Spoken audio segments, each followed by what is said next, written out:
bonsoir à cette multitude d'amis qui sont présents.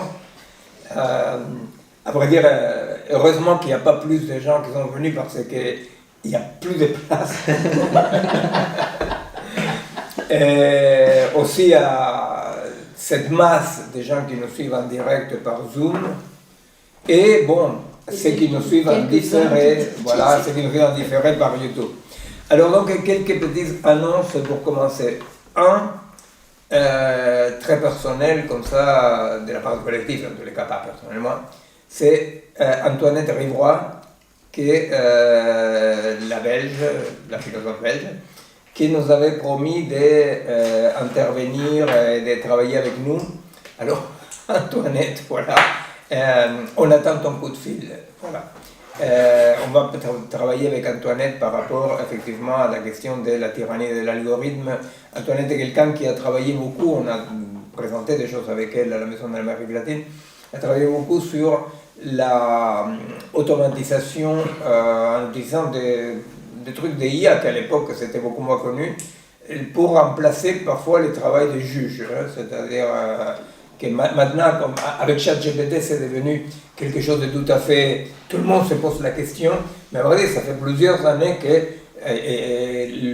comme dirait ces grands intellectuels, le grand remplacement a lieu, sauf que ce n'est pas le grand remplacement par des humains, c'est le grand remplacement par l'algorithme. L'autre, c'est dire merci beaucoup. Il y a un bonjour spécial en espérant que les petits bobos passeront à notre très cher Edgar Morin. Bonsoir Edgar. Et voilà, il est à Marrakech parce que voilà. Alors on sait que voilà qu'on a le plaisir et l'honneur que tu nous suives. Et bon, on va voir comment on peut, parce qu'Edgar nous a proposé de voir comment on pouvait faire du texte à partir au moins des passages du séminaire. Et alors on verra ça, mais bon voilà, c'est une proposition que nous a fait très amicalement Edgar Morin, et je te remercie. Voilà. Et bon, il y a aussi, alors maintenant pas par rapport... J'ai regardé l'organisation, elle est magnifique, à l'ancienne, j'adore. Si, c'est l'ancienne, mais pas organisée. C'est en vraie intelligence artificielle. Mais c'est pas organisé. Tout ça, c'est du pur algorithme. Justement. Du fait que je fais le même, ça me rassure. Tu vois, et l'heure, tu vois, cette montre, il a 125 ans. Il était fait en 1900. Pensez-vous, vos cacaphones, si vous durez pas 125 ans, mais 125 jours, tu vois. Bon, alors maintenant... J'ai trois petits messages à passer. Ah oui, en fait. Vas-y, passe les messages. Alors, à Émilie, à Sylvie, qui nous a envoyé des questions, mais Émilie aussi nous a envoyé une question, et Anna, je pense surtout à Anna, qui a envoyé 2 mails, j'ai bien le 15 et le 21 janvier, 2 mails très longs. Alors, on n'a pas répondu, Anna, mais on a lu, on a pris en compte. Et j'allais aussi passer le message à Jérôme, mais Jérôme, lui, est venu. Voilà. Il a trouvé une place, malgré la... Voilà, il a réussi et il est venu de loin, en plus. Donc du coup, Jérôme, pour la peine, tu pourras poser ta question en direct. Alors, il y avait 1000 personnes qui voulaient venir ici au séminaire, et du coup je me suis débrouillé pour qu'ils viennent pas, parce que du coup je leur donnais nos idées. Si jamais il y a une version, tu vois, et plutôt qu'y avoir 1000 sur YouTube et 20 en présence, c'est une version, il y a 1000 présents. Non mais blague à part, effectivement, on reçoit vos questions, même si on ne répond pas forcément dans les 24-48 heures, on les lit, on les prend en compte. Voilà, je dis ça notamment pour Émilie qui envoie une question. Moi, dans tous les cas, j'insiste toujours, lui, voilà. C'est une petite annonce musique. C'est le retour. Je te laisserai lire ma question, si ça te dérange. Si tu veux. Voilà, parce que je te prête ma voix.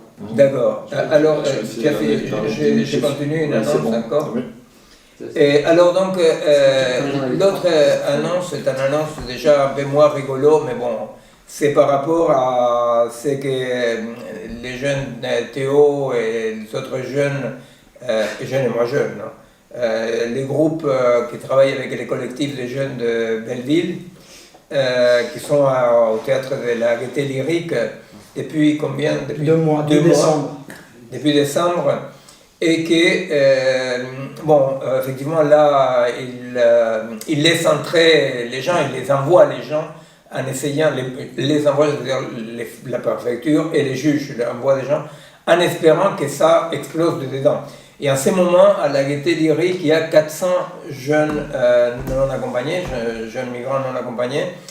C'est très compliqué, il y a une grande solidarité, c'est-à-dire il y a beaucoup de gens, des institutions, mais beaucoup de particuliers qui donnent de l'argent parce qu'il faut faire 450 personnes à donner à manger, bon, et ça fonctionne bien. Mais ce qu'il faut savoir, parce qu'il faut le savoir à temps, c'est que depuis une quinzaine de jours, depuis 2 semaines grosso modo, après un silence total, que personne ne parlait de ça, dans un journal d'extrême droite allemand, mais vous savez l'extrême droite allemande c'est devenu la droite quoi. Et sont apparus des articles en dénonçant ce qui se passe à la Gaîté Lyrique. Et il y a des jeunes néo-nazis allemands qui sont venus provoquer, même dans la manifestation, ils tournent autour de la Gaîté Lyrique. C'est français aussi, c'était à la manif. Il y a aussi des jeunes néo-nazis français qui viennent, des anciens des générations identitaires, voilà. Donc ça il faut le savoir parce que c'est important quand même qu'on sache quand même qu'ils viennent provoquer, mais ils peuvent faire aussi du mal, non? Alors voilà, il faut le savoir. Il y a eu aussi vendredi matin des gens de Zemmour, non? Qui sont venus se mettre en face pour provoquer aussi. Et les jeunes, tous ces jeunes, 400 jeunes qui sont là, avec les 3 ou 4 solidaires locaux italiens, ils réussissent à être d'une grande sagesse pour le moment, à ne pas répondre, à la provocation. Mais c'est important de savoir parce qu'effectivement, le vent souffle de leur côté, n'est-ce pas? Le ministre de l'Intérieur, il est tout à fait aligné dans ses positions, etc. Alors bon, il faut savoir que quand les jeunes du collectif des jeunes de Belleville demandent de solidarité, ils font des manifs, aussi les gens peuvent passer à la Gaîté Lyrique, juste passer à rendre visite. C'est important que les gens aillent parce qu'il faut éviter qu'ils puissent être isolés et qu'il puisse arriver un malheur. Voilà, alors ça c'était pas une annonce, mais vraiment ça fait partie effectivement d'agir dans la complexité, non? Voilà. Alors, aujourd'hui on va continuer avec ce qu'on avait fait la dernière fois, on va continuer sur 2 axes principaux. Ah non, il y avait une autre annonce. Je voulais raconter finalement, parce que quand même. Ça pourrait être en off, et puis tu nous dis qu'à nous, et ils sont obligés de venir encore la prochaine fois. D'accord. Ça, c'est un bon plan marketing. Non, quand même, la dernière fois, j'ai fait l'annonce, j'ai dit que j'avais été invité par le pape au Vatican. Et alors, effectivement, je suis allé au Vatican, j'ai passé 1 jour et demi au Vatican.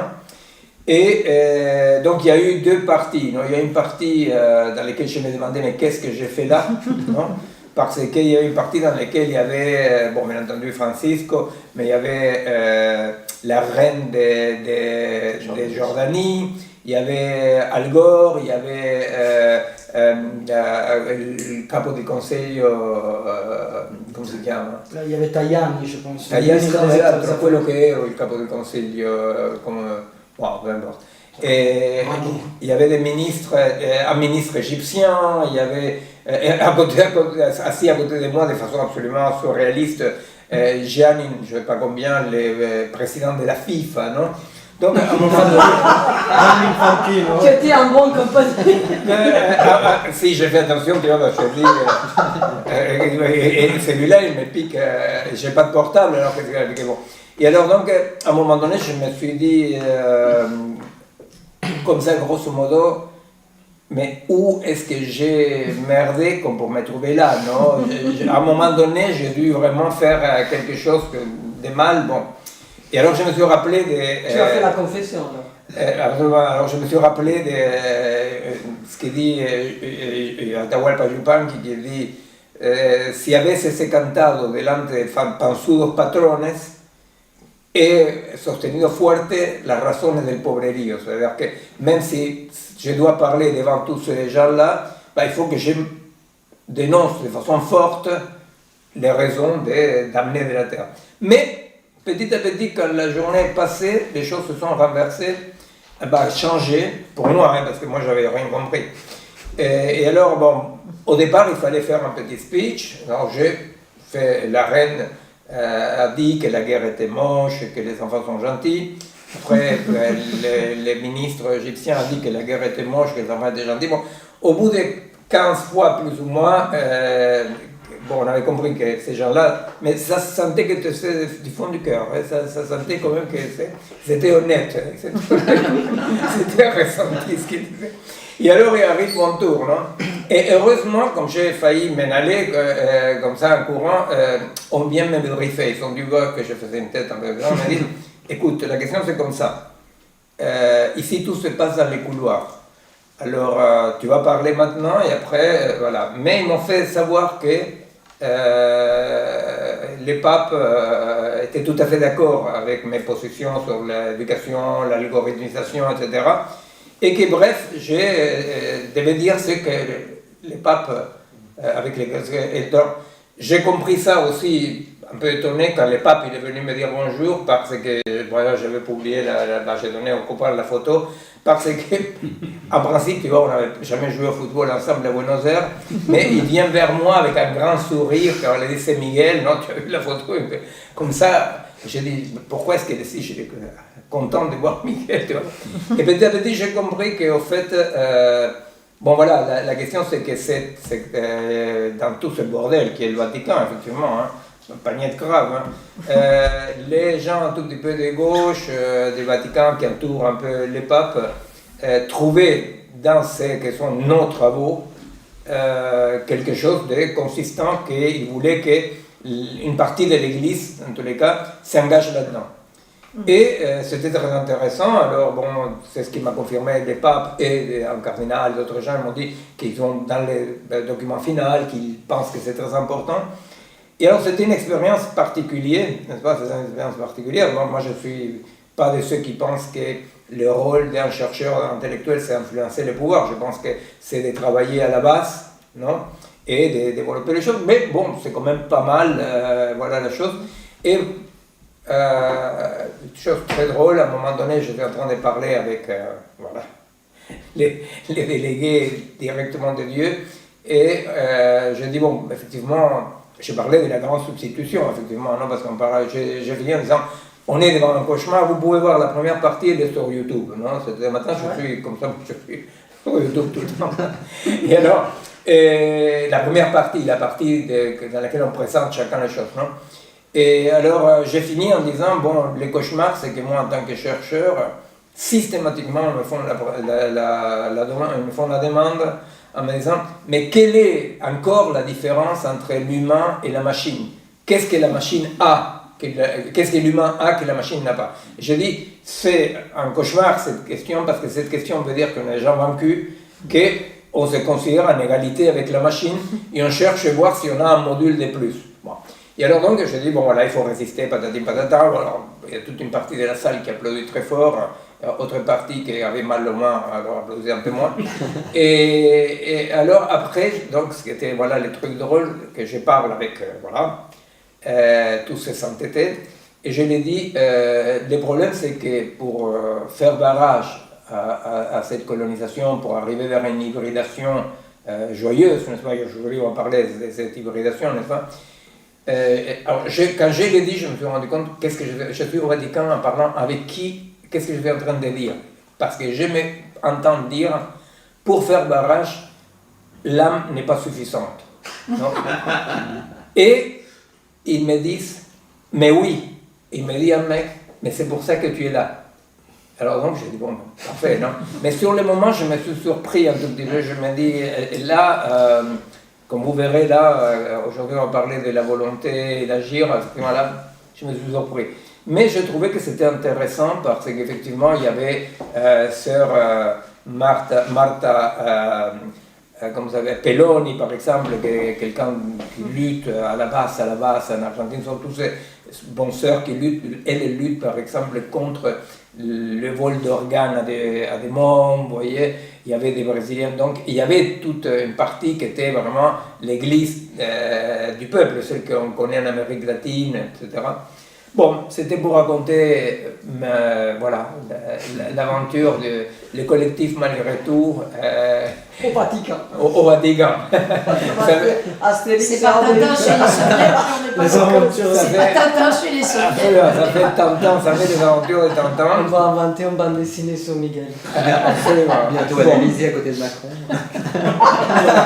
Alors donc, la dernière chose qui va avec tout ça, c'est qu'au-dessous, avec les collectifs, malgré tout, de l'Argentine, du Brésil, de l'Italie et la France, j'ai proposé démocratiquement, sans possibilité de contestation, qu'au-dessous de malgré tout, non, ou malgrado tutto, ou a pesar de todo, au brésilien, je ne sais pas, parce que c'est une langue un peu restreinte. Et de mettre desde abajo, c'est-à-dire depuis le bas, c'est-à-dire de dire effectivement, et c'est là où ça s'articule avec ce qu'on va parler aujourd'hui, la partie plus séminaire. Effectivement, desde abajo, ça veut dire le contre-pouvoir comme horizon indépassable, de l'agir dans la complexité, n'est-ce pas? C'est-à-dire dans le sens justement où c'est pas, il ne doit pas avoir des instances de pouvoir, parce que là c'est des utopies, n'est-ce pas? Mais simplement où on met la jauge et où on met où on met la force, la puissance, n'est-ce pas? Et justement, ne pas tomber dans les pièges que beaucoup d'intellectuels et chercheurs tombent, que quand il y a quelqu'un d'en haut qui l'appelle, il dit « l'heure de gloire est arrivée ». N'est-ce pas? C'est-à-dire, il n'y a pas d'heure de gloire quand les pouvoirs t'appellent. Il peut participer à une fissure, parfait, n'est-ce pas? Mais desde abajo. C'est un tout petit peu, voilà, c'est que Théo et ses amis avec les collectifs des jeunes de Belleville, n'est-ce pas? C'est comme depuis les bas, non? Desde abajo. Ça doit être d'agir comme un cauchemar pour le pouvoir, vous comprenez? C'est-à-dire, c'est agir que envers, malgré tout, vraiment, malgré les caméras de surveillance, malgré les flicages, malgré la force brutale du pouvoir, il y a quelque chose que nous voyons que malgré tout, c'est le cauchemar comme ça, desde abajo, non, qui en permanence existe. Et je pense que notre pari clair et définitif avec les amis de l'Amérique du Sud, avec tous les amis des réseaux qu'on connaît, effectivement, l'idée c'est ça, c'est-à-dire ne jamais se laisser tenter par le pouvoir, ne jamais se laisser séduire par le pouvoir. Non? Voilà, alors on a mis comme sous-titre ça.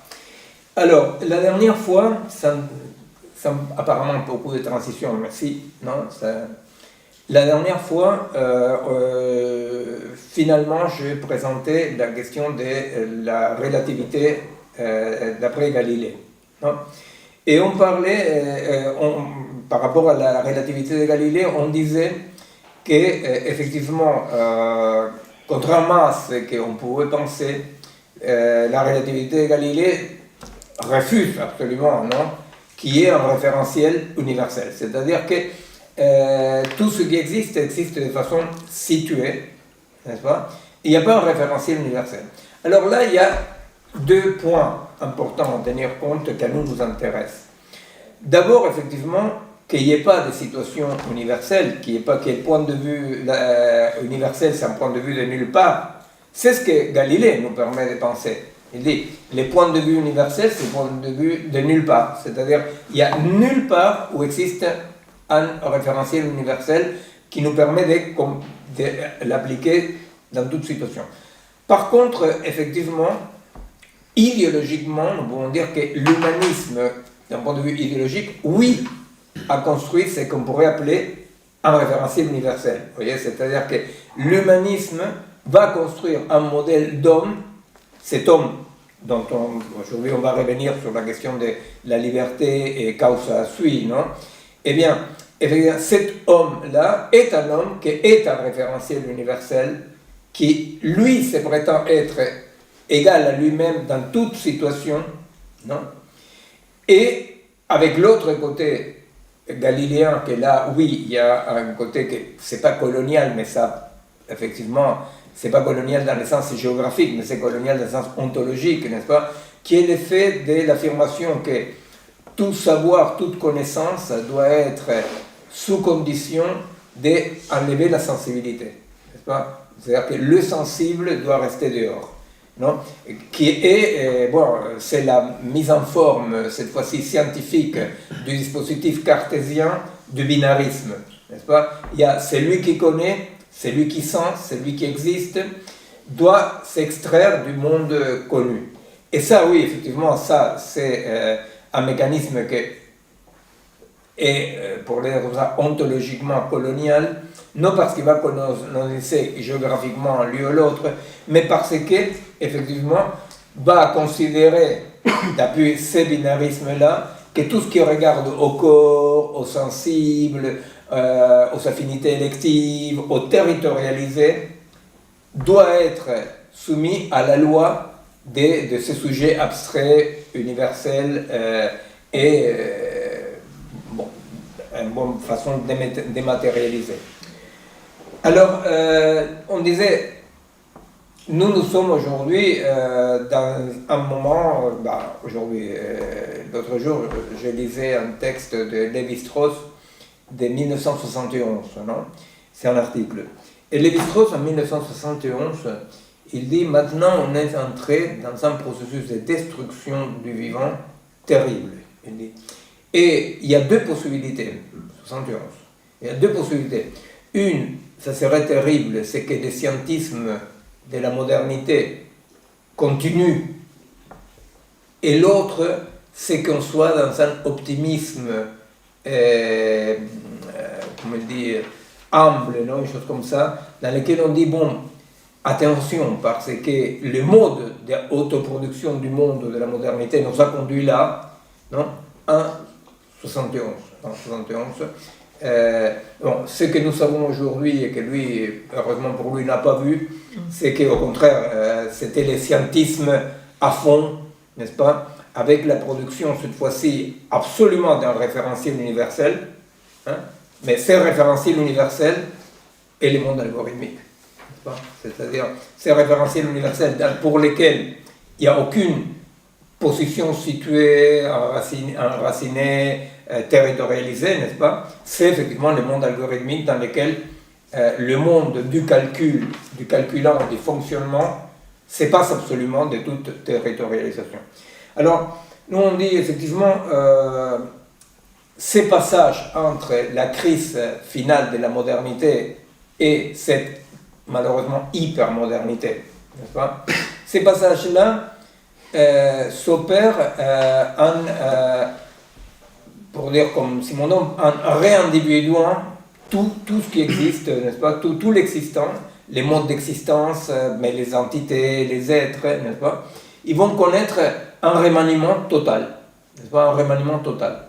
C'est-à-dire, vous savez que un des, comment dire, je sais pas, des modes de lecture de la modernité, ou un des axes de la modernité, et ce que Rougemont avait appelé l'amour et l'Occident, le fameux livre de Rougemont.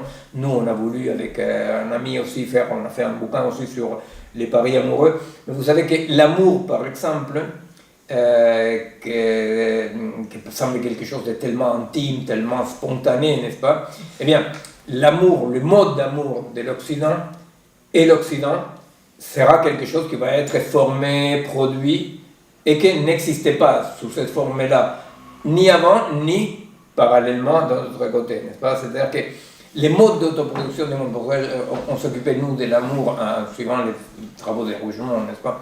On s'occupait de l'amour, pourquoi? Parce qu'on dit, une époque façonne individu, non?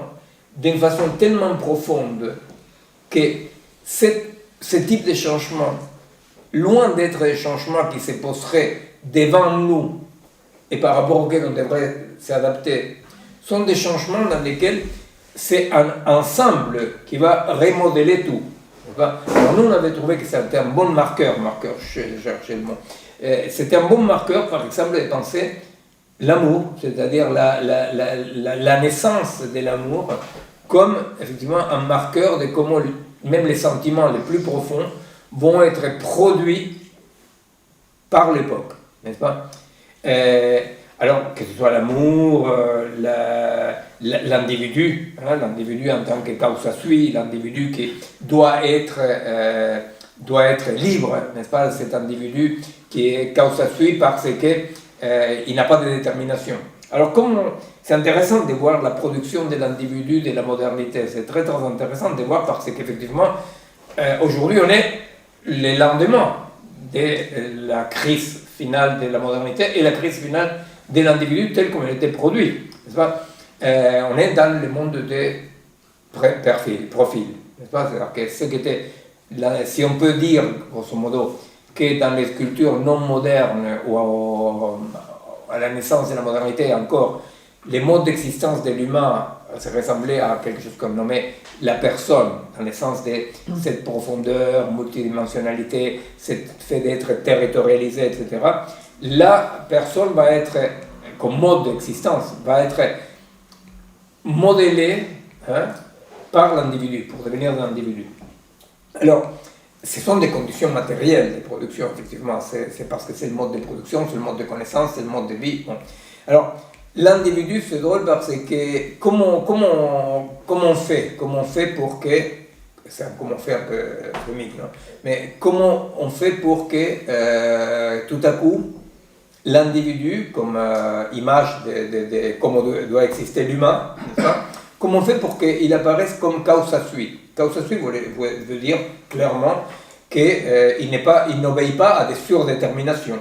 C'est-à-dire que c'est le libre arbitre, c'est bon, on a expliqué 1000 fois Buridan, l'âme, n'est-ce pas, etc. Bon. Alors effectivement, c'est très compliqué. On se dit dans l'après-coup, n'est-ce pas, une fois qu'on est dedans, on est dedans. Mais après, c'est un peu compliqué. On dit, mais comment on fait pour construire cette image à laquelle on va tous être modélés, on va tous aspirer d'un individu qui est libre de produire les effets, n'est-ce pas, de ses actes. Et alors, pour le faire, on peut dire, en suivant quand même les travaux de Foucault, là, oui, effectivement, on peut dire que la seule façon que la modernité a eu de construire l'image telle comme le voulait Descartes, n'est-ce pas, de cet homme comme ça, libéré de toute contrainte, eh bien, la seule façon qu'a trouvé la modernité de faire ça, c'est de déterminer qu'il y en avait qui n'étaient pas causa sui. Vous comprenez? C'est-à-dire qu'on va dire comment on fait pour déterminer un mode d'existence non attaché, non surdéterminé. Comment on fait? Ben, on le fait par l'absurde. On montre qu'il y a des hommes, les fous, les femmes, les enfants, les indiens, les noirs, n'est-ce pas? Les anormaux, non? Et alors, on regarde les anormaux, et c'est seulement parce qu'on regarde les anormaux et on étudie. Non, c'est Foucault, hein, mais c'est intéressant de le voir dans notre situation, n'est-ce pas? C'est-à-dire qu'à aucun moment on va décrire cet homme cartésien, cet homme de la raison pure, cet homme sans attache ni contrainte, non, sans surdétermination. À aucun moment on le décrit, cet homme-là. Parce qu'entre autres, cet homme-là est en devenir. Hein, ça sera à l'âge de l'esprit pour Hegel, au communisme scientifique pour Marx, ça sera, je ne sais pas, au bout du progrès. Mais alors, pour définir cet homme-là, on va définir tout ce qui n'est pas cet homme-là. Et alors, on va dire, bon, tout à coup, il va naître la science de la psychiatrie, c'est-à-dire de la normale, de la femme, du noir, de celui qui n'est pas comme il faut. Et c'est un creux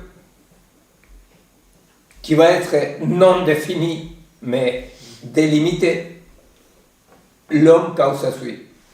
C'est lui dont se moque, à vrai dire, Spinoza, hein, qui va dire l'homme se sent libre pour la seule raison qu'il connaît les effets de ses agirs, mais il méconnaît les causes. Ou il va dire, bon, il se croit libre du seul fait d'ignorer ses chaînes. Alors, donc cette image de la liberté aujourd'hui est dans la transformation. Qu'est-ce qui s'est passé? Mais cette image de la liberté est celle qui a absolument triomphé dans l'hypermodernité. C'est l'image de la liberté de Milley ou de Trump, c'est-à-dire cette image d'une liberté sans contrainte. C'est l'image des transhumanistes, n'est-ce pas? C'est-à-dire, l'objectif continue à être, mais maintenant d'une autre façon, c'est-à-dire, on peut dire que si pendant la modernité, toutes les modifications étaient des modifications de l'extérieur du paysage, de l'extérieur des êtres humains, des extérieurs des animaux, dans la hypermodernité, ou dans les passages, on peut dire, on va modifier de l'intérieur, n'est-ce pas? On va modifier, c'est comme l'histoire de l'atome, c'est-à-dire tout d'un coup, on pourra s'occuper de l'atome, on pourra s'occuper des gènes, on peut modifier génétiquement, n'est-ce pas? On va s'occuper des modes d'organisation et des transmissions de ce qu'il appelle l'information, n'est-ce pas? C'est-à-dire qu'on va s'occuper des dedans. Et alors effectivement, cet homme, cet rêve comme ça, les yeux ouverts, c'est comme ça que le dit Spinoza, il rêve les yeux ouverts, c'est qui se croit, moteur, auteur de leur acte, rêve les yeux ouverts, dit Spinoza. Eh bien, cet homme dont Spinoza se moque, l'homme des libre arbitre, qui effectivement se croit, voilà, une fois encore, se croit auteur de ses actes, justement, parce que, heureusement, il y a les fous, la normale, qui les permet de... Vous comprenez, c'est un dispositif très fort et très dur. C'est-à-dire que j'ai peur d'être fou, j'ai peur d'avoir un Alzheimer, j'ai peur d'être trop malade. Vous comprenez pourquoi j'ai peur? Parce que si jamais je dépasse cette frontière-là, ben je ne suis plus quelqu'un qui partage cette essence de l'homme, qui est justement être auteur, un libre arbitre de ses actes. N'est-ce pas?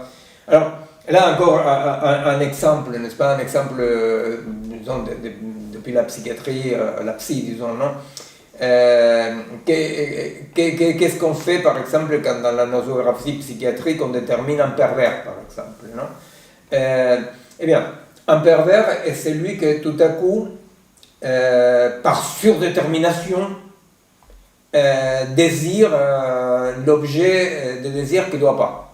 Alors, que ce soit un enfant, que ce soit un cadavre, que ce soit un animal, n'est-ce pas? C'est-à-dire, voilà. Alors, tu désires quelque chose que... Alors, il y a toute une bibliographie, toutes des études sur... c'est-à-dire l'étiologie du désir pervers, le traitement du désir pervers, n'est-ce pas? Et alors, c'est parce qu'on a des pervers que nous, on peut croire, là je me mets vite fait du côté des normaux, que nous pouvons croire que mon choix d'objet est un choix de liberté. Vous comprenez? Alors, c'est ça qui est la manip. Vous comprenez la manip, et vous verrez par rapport à la hypermodernité les rapports, n'est-ce pas, avec ça. Mais la manip consiste à bien identifier les pervers. Or, nous pouvons dire d'une façon un tout petit peu comme ça rapide, que nos choix d'objets de désir, grosso modo, c'est une loterie, non? C'est-à-dire qu'il y a quelqu'un vers 11-12 ans qui, tu vois, tu es une fille, tu as 12 ans, et tu te mets à regarder les garçons. Waouh! Tu es sauvé parce que tu vas avoir la vie tranquille, personne ne va t'emmerder, tu vois. Tu es un garçon, tu as 12-13 ans et tu commences, tu regardes les filles. Ah, sauvé, tu vois, celui-là, il a au moins 50% de son énergie, des pensées, d'angoisse libérée parce que, voilà, il n'aura pas à justifier son choix parce que son choix est libre. Vous comprenez, il n'y a pas de cause à son choix. C'est causa sui, n'est-ce pas? Et par contre, il y avait une pièce de théâtre américaine, mais je l'avais à Buenos Aires, qui s'appelait La Chèvre, non? Parle de ça, le mec il parle de ça, tu vois, c'est quelqu'un qui tombe amoureux d'une chèvre, non? Et effectivement, de quoi il est en train de parler le mec? Le mec il dit, bon, mais voilà, tu vois, c'est-à-dire, la vérité, c'est que si on met, pour dire comme ça, 12 ans, 13 ans, je sais pas, tu vois, à un moment donné, tu as des nouvelles de toi-même. Ces nouvelles sont des bonnes nouvelles, c'est-à-dire que tu vas vivre tranquille, tu vois.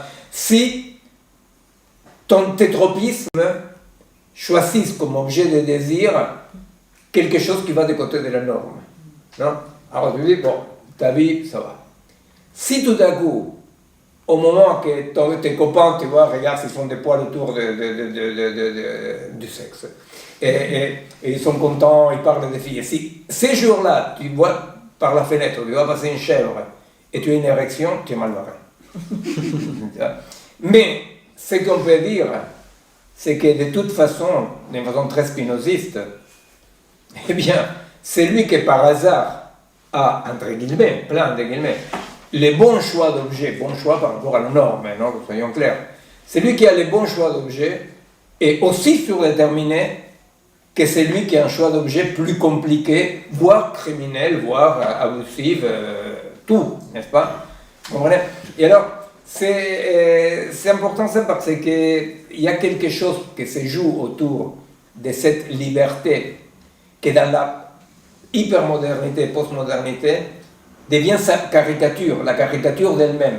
Hein. Si pendant la modernité, les mots liberté étaient liés à émancipation, à justice, à dignité, n'est-ce pas?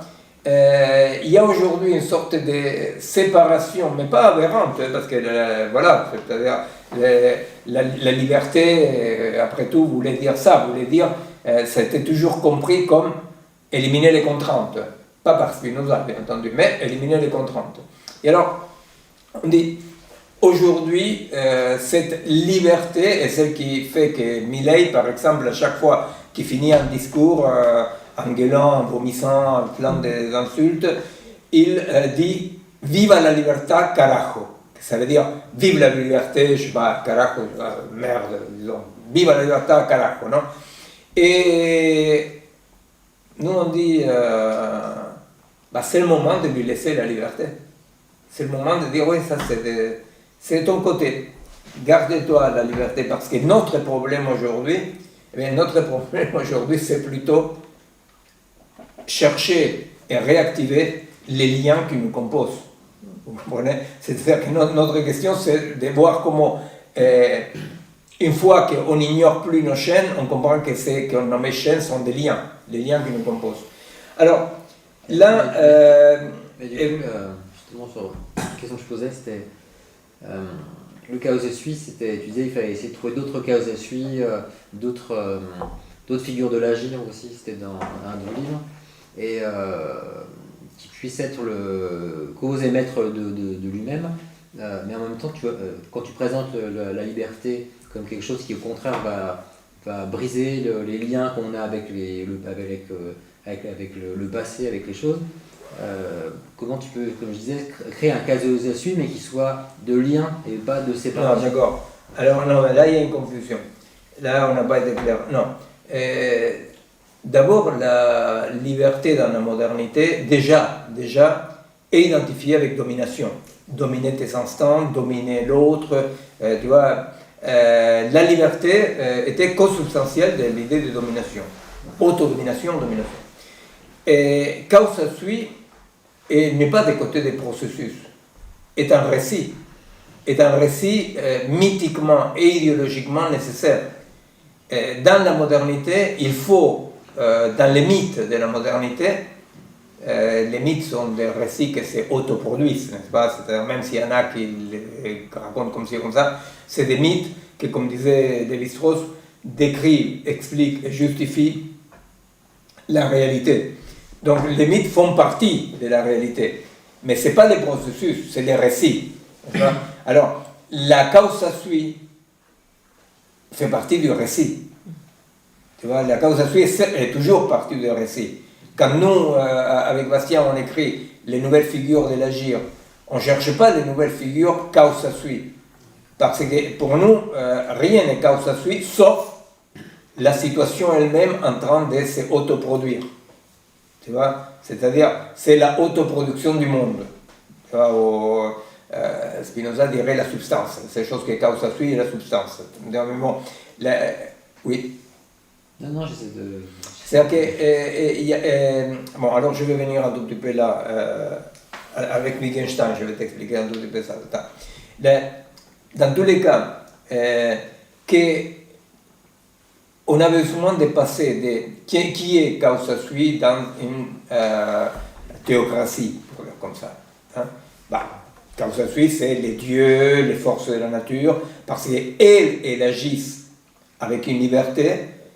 Aucune autre culture va mettre au cœur, mais aucune, va mettre au cœur, au centre de leur mythe dans le sens non lourd, matériel, non? Aucun va mettre comme axe central la liberté de l'homme, la liberté de l'homme, non. Ils vont mettre la justice, la raison, la solidarité, la patrie, ce que tu veux, tu vois, mais il n'y a pas, tu vois, la liberté, tu vois, c'est-à-dire c'est clair et net, même chez Sophocle, tu vois, c'est-à-dire dans la Grèce classique, si tu veux, qu'est-ce qu'il a fait Édipe? Édipe, il a essayé d'enjamber la détermination. Et qu'est-ce que dit le mythe d'Édipe, le vrai mythe d'Édipe, n'est-ce pas? Le mythe d'Édipe, il dit, si tu essayes d'enjamber la surdétermination que tu fondes, elle va te revenir sur la gueule comme fatalité. Tu vois, c'est-à-dire que c'est même dans la Bible encore, tu vois, que c'est quand même très récent, tu vois, par rapport à l'histoire de l'humanité, tu vois.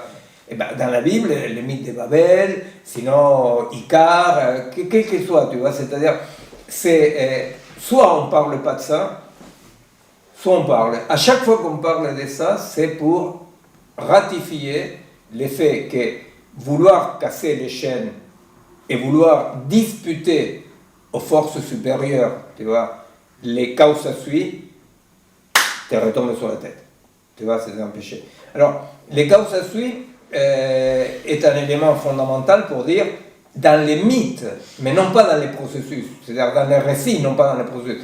Dans les mythes, explique, décrit et justifie l'autonomie. C'est pour ça que Kush va dire l'indio, il a peur des dieux, c'est-à-dire les forces de la nature.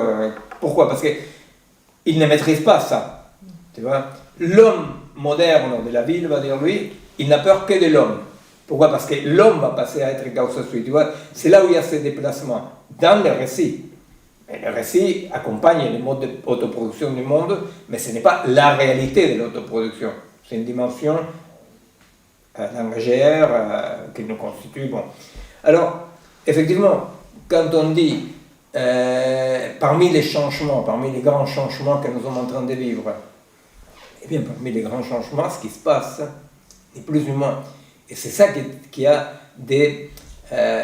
cet esprit du temps, comme dirait Hegel, non? Je sais pas, Jung dirait inconscient collectif, bon, peu importe, tu vois.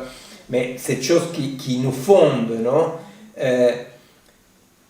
C'est que tout le monde est en train d'expérimenter la perte du rôle causa sui de l'humain. Tu vois? À la faveur de qui? De la machine.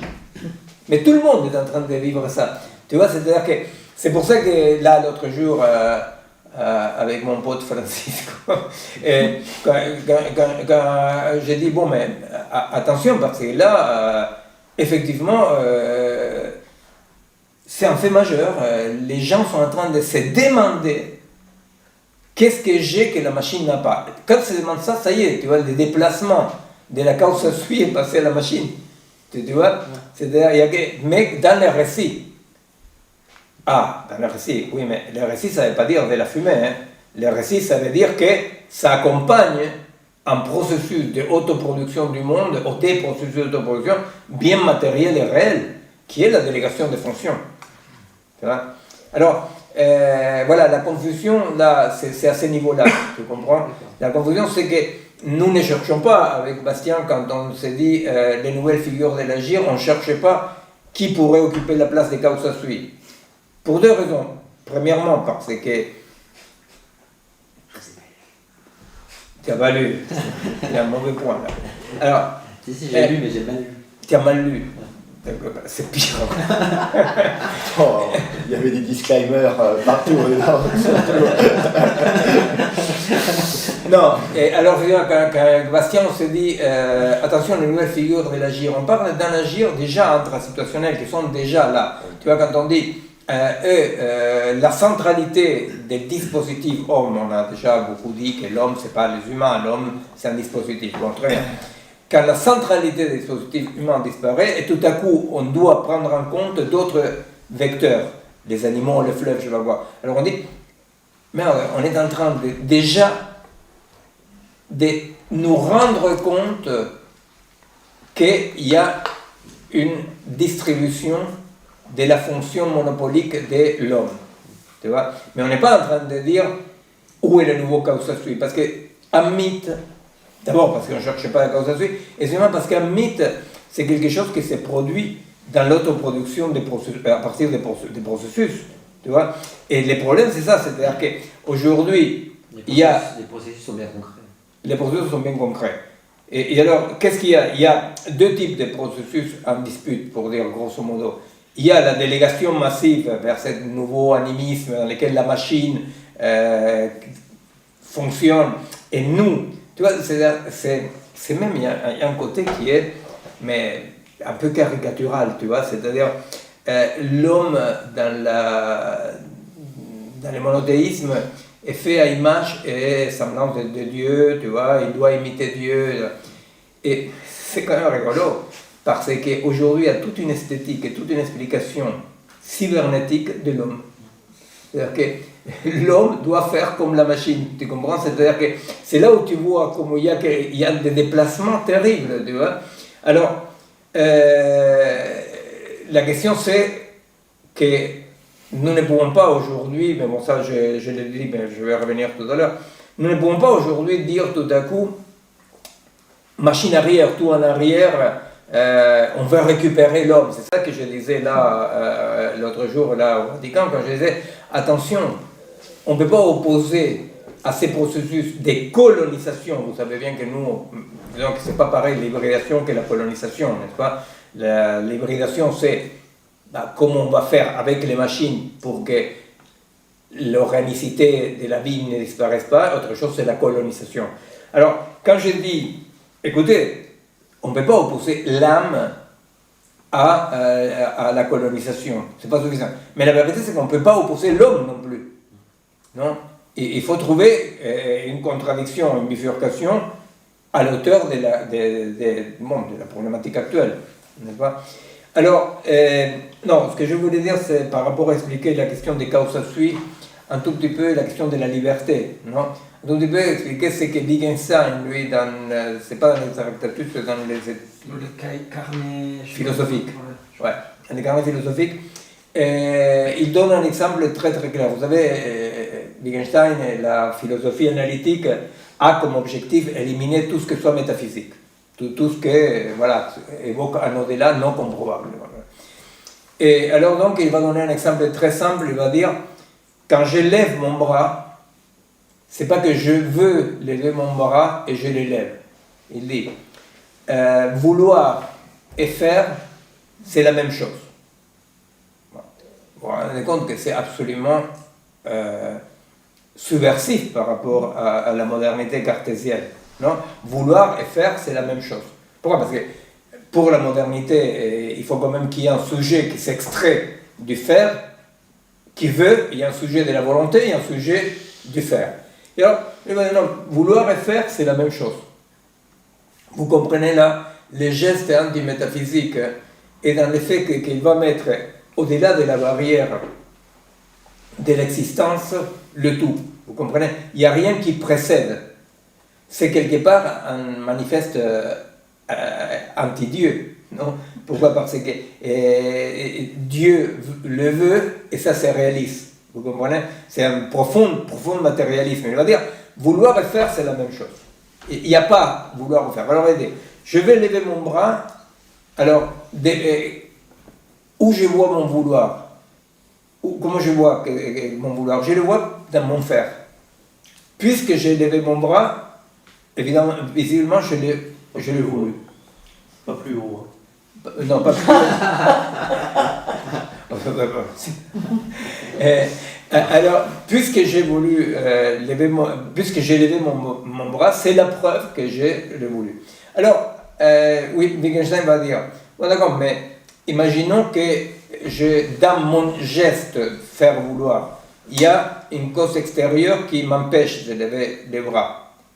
Alors, il dit, là, il y a quelque chose, va dire Wittgenstein, qui s'approche un tout petit peu d'un vouloir qui ne peut pas se réaliser.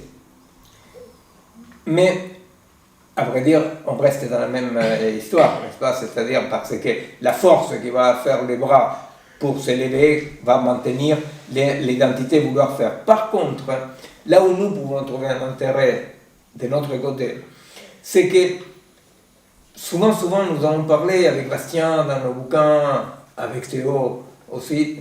Ouais, on parle beaucoup, on récupère beaucoup, on trouve très intéressant cette distinction qui fait Leibniz entre possible et compossible.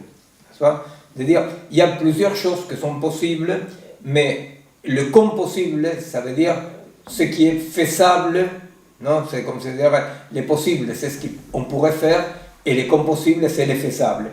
Donc c'est un sous-ensemble de l'ensemble des possibles. Alors, toujours c'est un problème parce que, même je me souviens qu'on avait beaucoup discuté ici par rapport où sont les possibles, parce que c'était rebelle, parce qu'effectivement il y avait une fille qui ne vient plus au séminaire, mais qui avait dit, mais alors c'est quoi les possibles qui n'adviennent pas à l'existence? Alors elle avait une vision génétique de la chose, n'est-ce pas? Voilà, non, à vrai dire, ce qu'il va dire Leibniz, c'est que parmi tous les possibles, il y a certainement seulement une partie qui passe à l'existence. Et là, ça nous pose un problème. Vous comprenez? Parce que, qu'est-ce que ça veut dire passer à l'existence? Où sont avant? Vous comprenez? Et là, c'est le côté métaphysique. Vous comprenez? Il y a un au-delà de l'existence. Par contre, dans l'exemple de Wittgenstein, il y a une autre interprétation possible et très utile, à mon avis, non? Très opérative, non? Qui est l'idée de dire, quand je vais lever mon bras et il y a une force qui me l'empêche, là oui, je peux faire une distinction existentielle, c'est-à-dire non pas métaphysique, entre les possibles et ceux qui sont réalisables ou pas, mais par rapport à, vous comprenez, ce qui va empêcher. Vous comprenez? C'est-à-dire que du coup, oui, on peut dire, je ne sais pas, c'est possible voilà, de se révolter pour demander les papiers pour les migrants.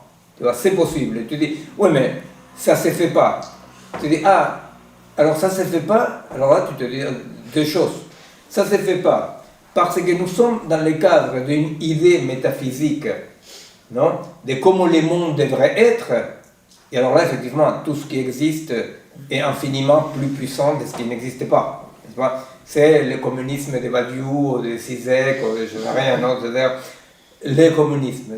Pourquoi le communisme ne se fait pas? Eh bien, parce que tout ce qui existe est infiniment plus puissant que ce qui n'existe pas. Et alors là, ces possibles-là sont des possibles métaphysiques. Par contre, on dit, pourquoi est-ce qu'on ne peut pas régulariser les sans-papiers? Alors on dit, eh bien, ça c'est impossible, qui n'est pas compossible non par métaphysique, mais par répression. Vous comprenez? C'est-à-dire qu'il y a une différence énorme entre que quelque chose ne soit réalisable, mais ce qu'on veut réaliser, c'est métaphysique, n'est-ce pas? Ou que quelque chose ne soit pas réalisable par une répression intrasituationnelle. Vous comprenez? Parce que là, on est dans le monde réellement existant. C'est pas pareil. Il y a quelques temps, moi je me suis dit, bon, moi j'ai beaucoup apprécié l'amitié avec Badiou, c'est un homme très sympathique, très intelligent, mais je me suis dit, mais bon, je suis d'accord avec rien, alors bon, voilà. Et j'ai vu qu'il faisait une conférence il y a 10 mois, un truc comme ça, sur l'actualité du communisme. Je me suis dit, merde. Et alors donc, bon, j'ai regardé la conférence, non? Et, comme vous, par différé. Et alors donc, et je le vois, il dit, voilà, il montre qu'on s'était trompé dans les modes de prendre le pouvoir en Union soviétique, mais que le pouvoir on pouvait le prendre comme ça. Il continue à revendiquer la grande révolution culturelle chinoise parce que ça pouvait conduire au communisme, vous voyez. À un moment donné, il veut parler, revendiquer Lénine et la langue fourche, et il revendique Staline comme on l'a toujours fait.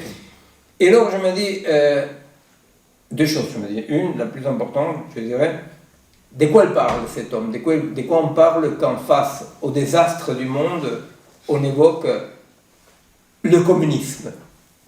Il est en train de parler de quelque chose de tout à fait métaphysique, c'est-à-dire tout à fait infiniment plus faible que ce qui existe, n'est-ce pas?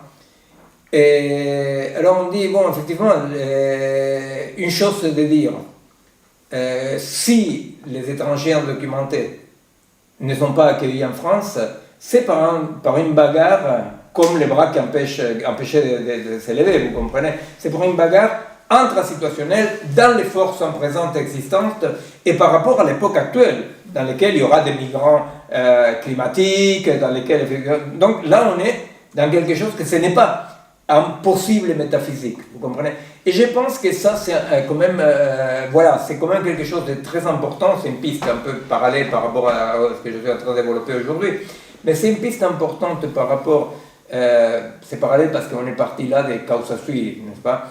La causa sui, ça serait, je veux lever mon bras, n'est-ce pas? Et alors, après, je lève mon bras. Vous savez que même c'est cette expérience qui a 30 ans de neurophysiologie dans laquelle on s'aperçoit avec quelques capteurs que les gestes de lever le bras commencent quelques millisecondes avant que la conscience de vouloir lever le bras. C'est-à-dire qu'au début, était le mouvement.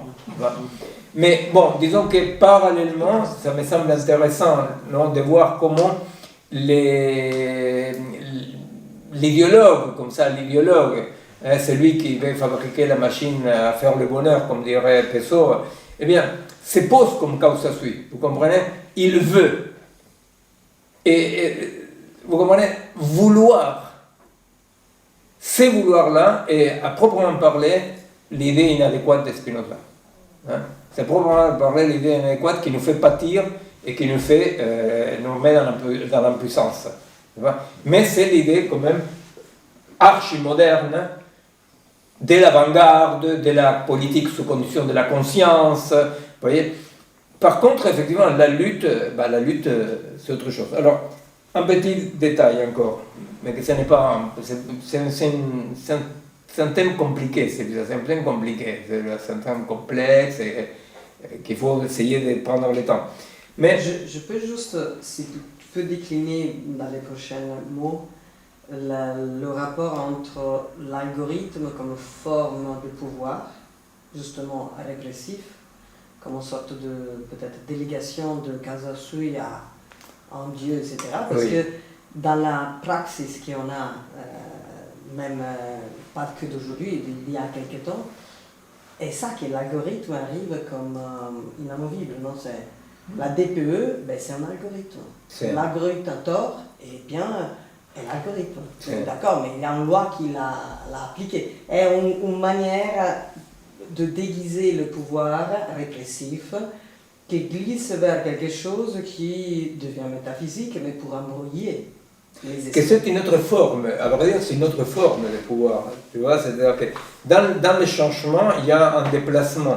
C'est-à-dire que la délégation des fonctions, tu vois, la délégation à la calculette, tu vois, tu délègues à la calculette au GPS, il faut la comprendre comme une délégation massive dans laquelle, effectivement, ce qui va apparaître comme le moteur et les moteurs algorithmiques. C'est pour ça que... Mais c'est en répression. C'est une répression qui se déguise. C'est une répression dans le sens auquel l'algorithme en soi n'est pas une répression de rien. Non, mais L'algorithme... derrière se cache la répression, dans le sens que tu ne peux plus discuter avec un algorithme. Non. Comme tu ne peux pas discuter avec une application. Si, mais la question c'est... la répression arrive par le mode colonisant d'utilisation de l'algorithme, Forcément. pas par le mode hybridant. Tu vois, c'est-à-dire, moi, à différence de mes amis de pièces et main d'œuvre et autres comme ça, des gens très très sérieux qui effectivement critiquent la colonisation technologique. L'hybridation reste encore quelque chose de contextuel et de plutôt dialogique et libre. Le problème est que la force de cette hybridation, prise par une manière de concevoir le rapport de pouvoir, donc le rapport hiérarchique, le rapport même de gestion de la responsabilité, passe vers quelque chose qui plus facilement contrôle. Tout à fait. Tout à fait. Tu es kafkienne dans une situation avec un algorithme, parce que je dis, mais l'algorithme dit que l'ADP doit faire tout ça pour avoir 400 euros. Si, tout à fait, mais ça va un peu plus loin que ce que tu dis, parce que justement, la centralité mythique, pour dire comme ça, déjà, de l'algorithme, est arrivée à construire presque complètement son mythe, qui est l'homme, le cerveau humain, tu vois, Changeux, Jean-Pierre Changeux, bon, tout mon respect professeur, mais Jean-Pierre Changeux serait comme un prophète, tu vois, un prophète de cette mythe qui va s'imposer comme récit des processus réels, n'est-ce pas? Et pourquoi? Parce que quand tu le dis, on est en condition d'abolir la frontière entre le mental et le neural, et le neural fonctionne comme un algorithme. Vous comprenez? C'est-à-dire, Dieu a créé l'homme à son image.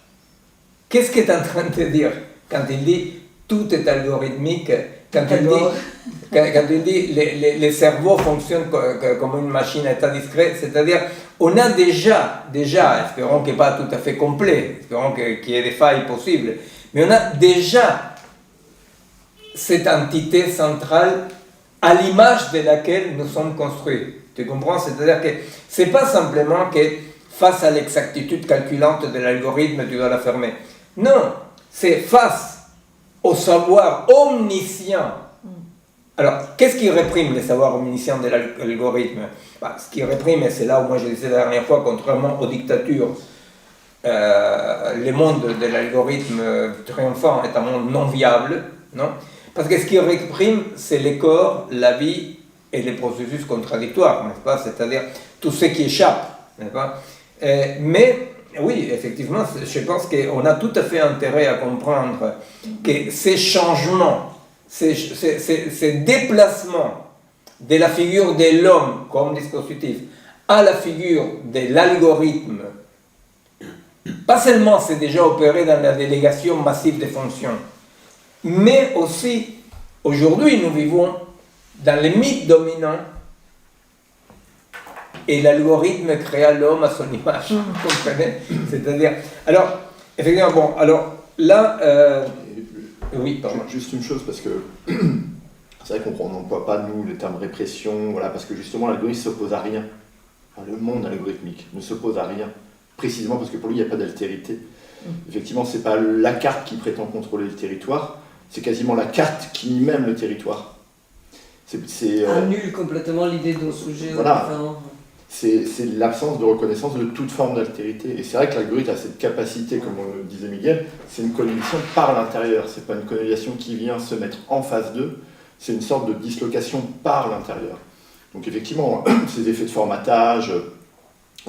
Donc c'est pour ça que c'est sans doute vrai quand tu dis oui, répression, contrôle, mais c'est pas suffisant, je pense, pour décrire les processus. Oui, j'en avais pas d'autres, voilà. des mots. Ouais. Non, mais c'est très bien. Aliénation. Oui. Non, mais si aliénation, ça serait peut-être plus...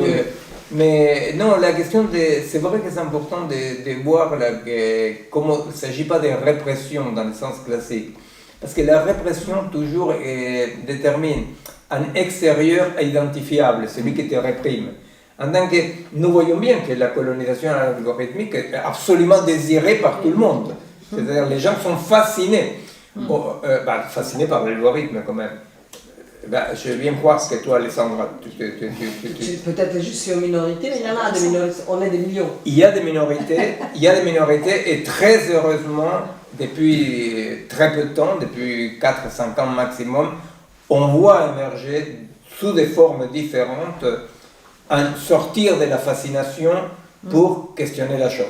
Alors ça s'est fait parce qu'il y a plein de collectifs en France, en Argentine, en Italie, il y a plein de collectifs aujourd'hui qui questionnent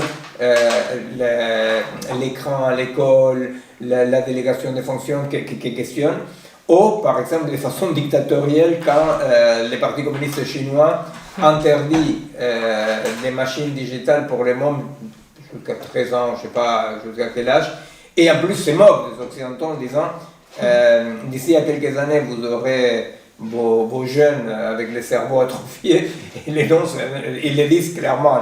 Donc si, c'est vrai qu'ils commencent à avoir un rapport peut-être là oui de répression, ils commencent à avoir une idée de répression, chose qui serait absolument fantastique, parce que ça voudrait dire qu'on commence à trouver cette altérité. Mais quand je dois lutter contre l'algorithme, je le sens au sens non d'une aliénation, de répression. Au point que je deviens agressif avec mon interlocuteur, lequel il commence tout de suite à dire « mais c'est l'algorithme, c'est pas moi ». Si, j'ai compris. Et alors il va réagir de ça pour dire que ces choses sont déjà démarrées il y a 30 ans, peut-être 20, quand on a commencé les premiers ordinateurs à l'aéroport. Alors ce n'était pas l'algorithme, c'était l'ordinateur. L'ordinateur dit.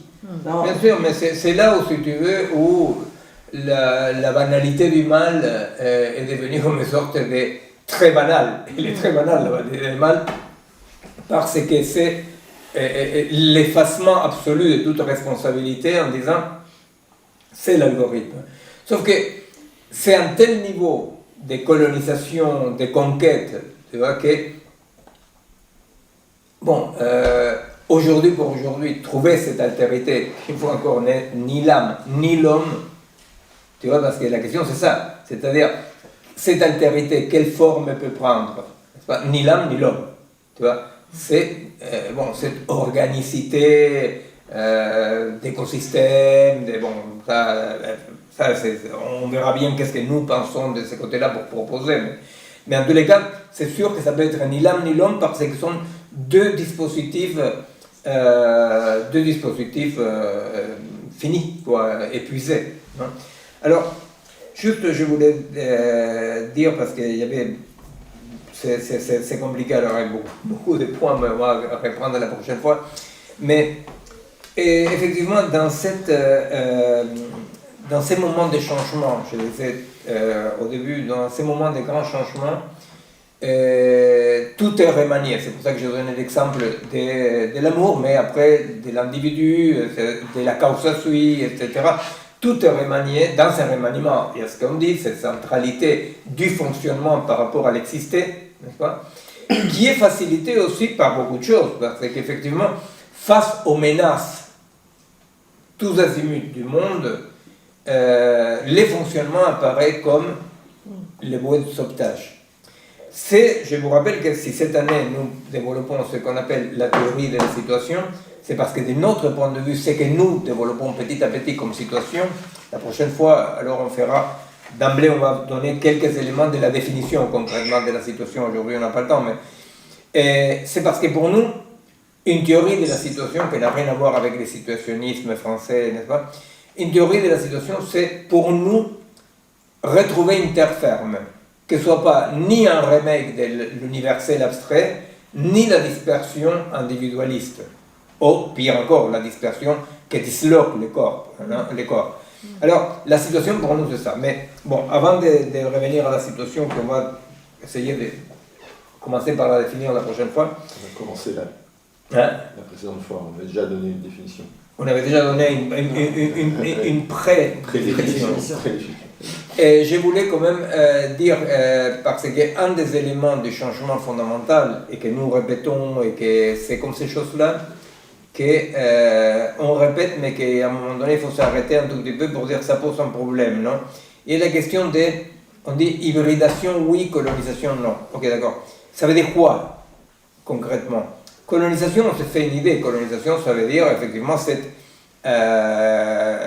triomphe de la position pratique et théorique de que tout est algorithmique et que donc, effectivement, bon, c'est ce qu'on a vu quand j'ai développé un tout petit peu les travaux d'Angélique, surtout sur la pédagogie des compétences, hein, c'est-à-dire dans le fait que l'élève doit s'adapter à une réalité qui existe, non?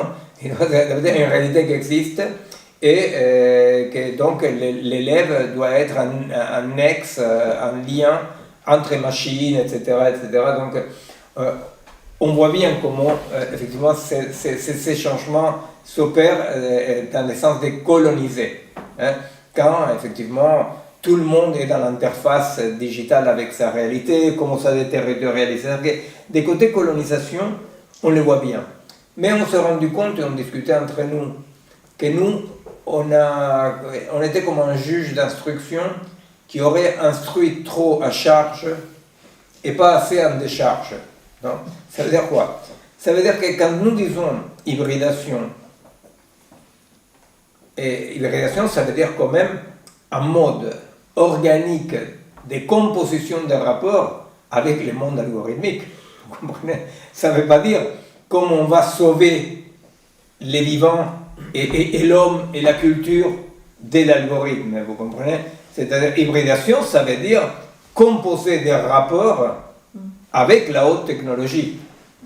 Et là, c'est compliqué. Là, c'est compliqué. Parce que si on pense vraiment à l'hybridation, que c'est vraiment ce côté, pour nous, un déficit de pensée de notre part, hein, quand on pense à l'hybridation, nous devons nous rendre compte que, par exemple, une fois encore, par rapport à l'éducation, avec les groupes du collectif qu'on a sur l'éducation, que c'est avec des Argentins, Brésiliens, Italiens, qui parlent sur la question de l'éducation, on s'est rendu compte que la critique à la pédagogie néolibérale et technologique des compétences, la construction de ces élèves profils dans lesquels on n'enseigne plus des disciplines, parce qu'enseigner des disciplines, c'est une perte de temps. Ce qu'il faut, c'est enseigner l'élève, ce qui doit être un opérateur d'information.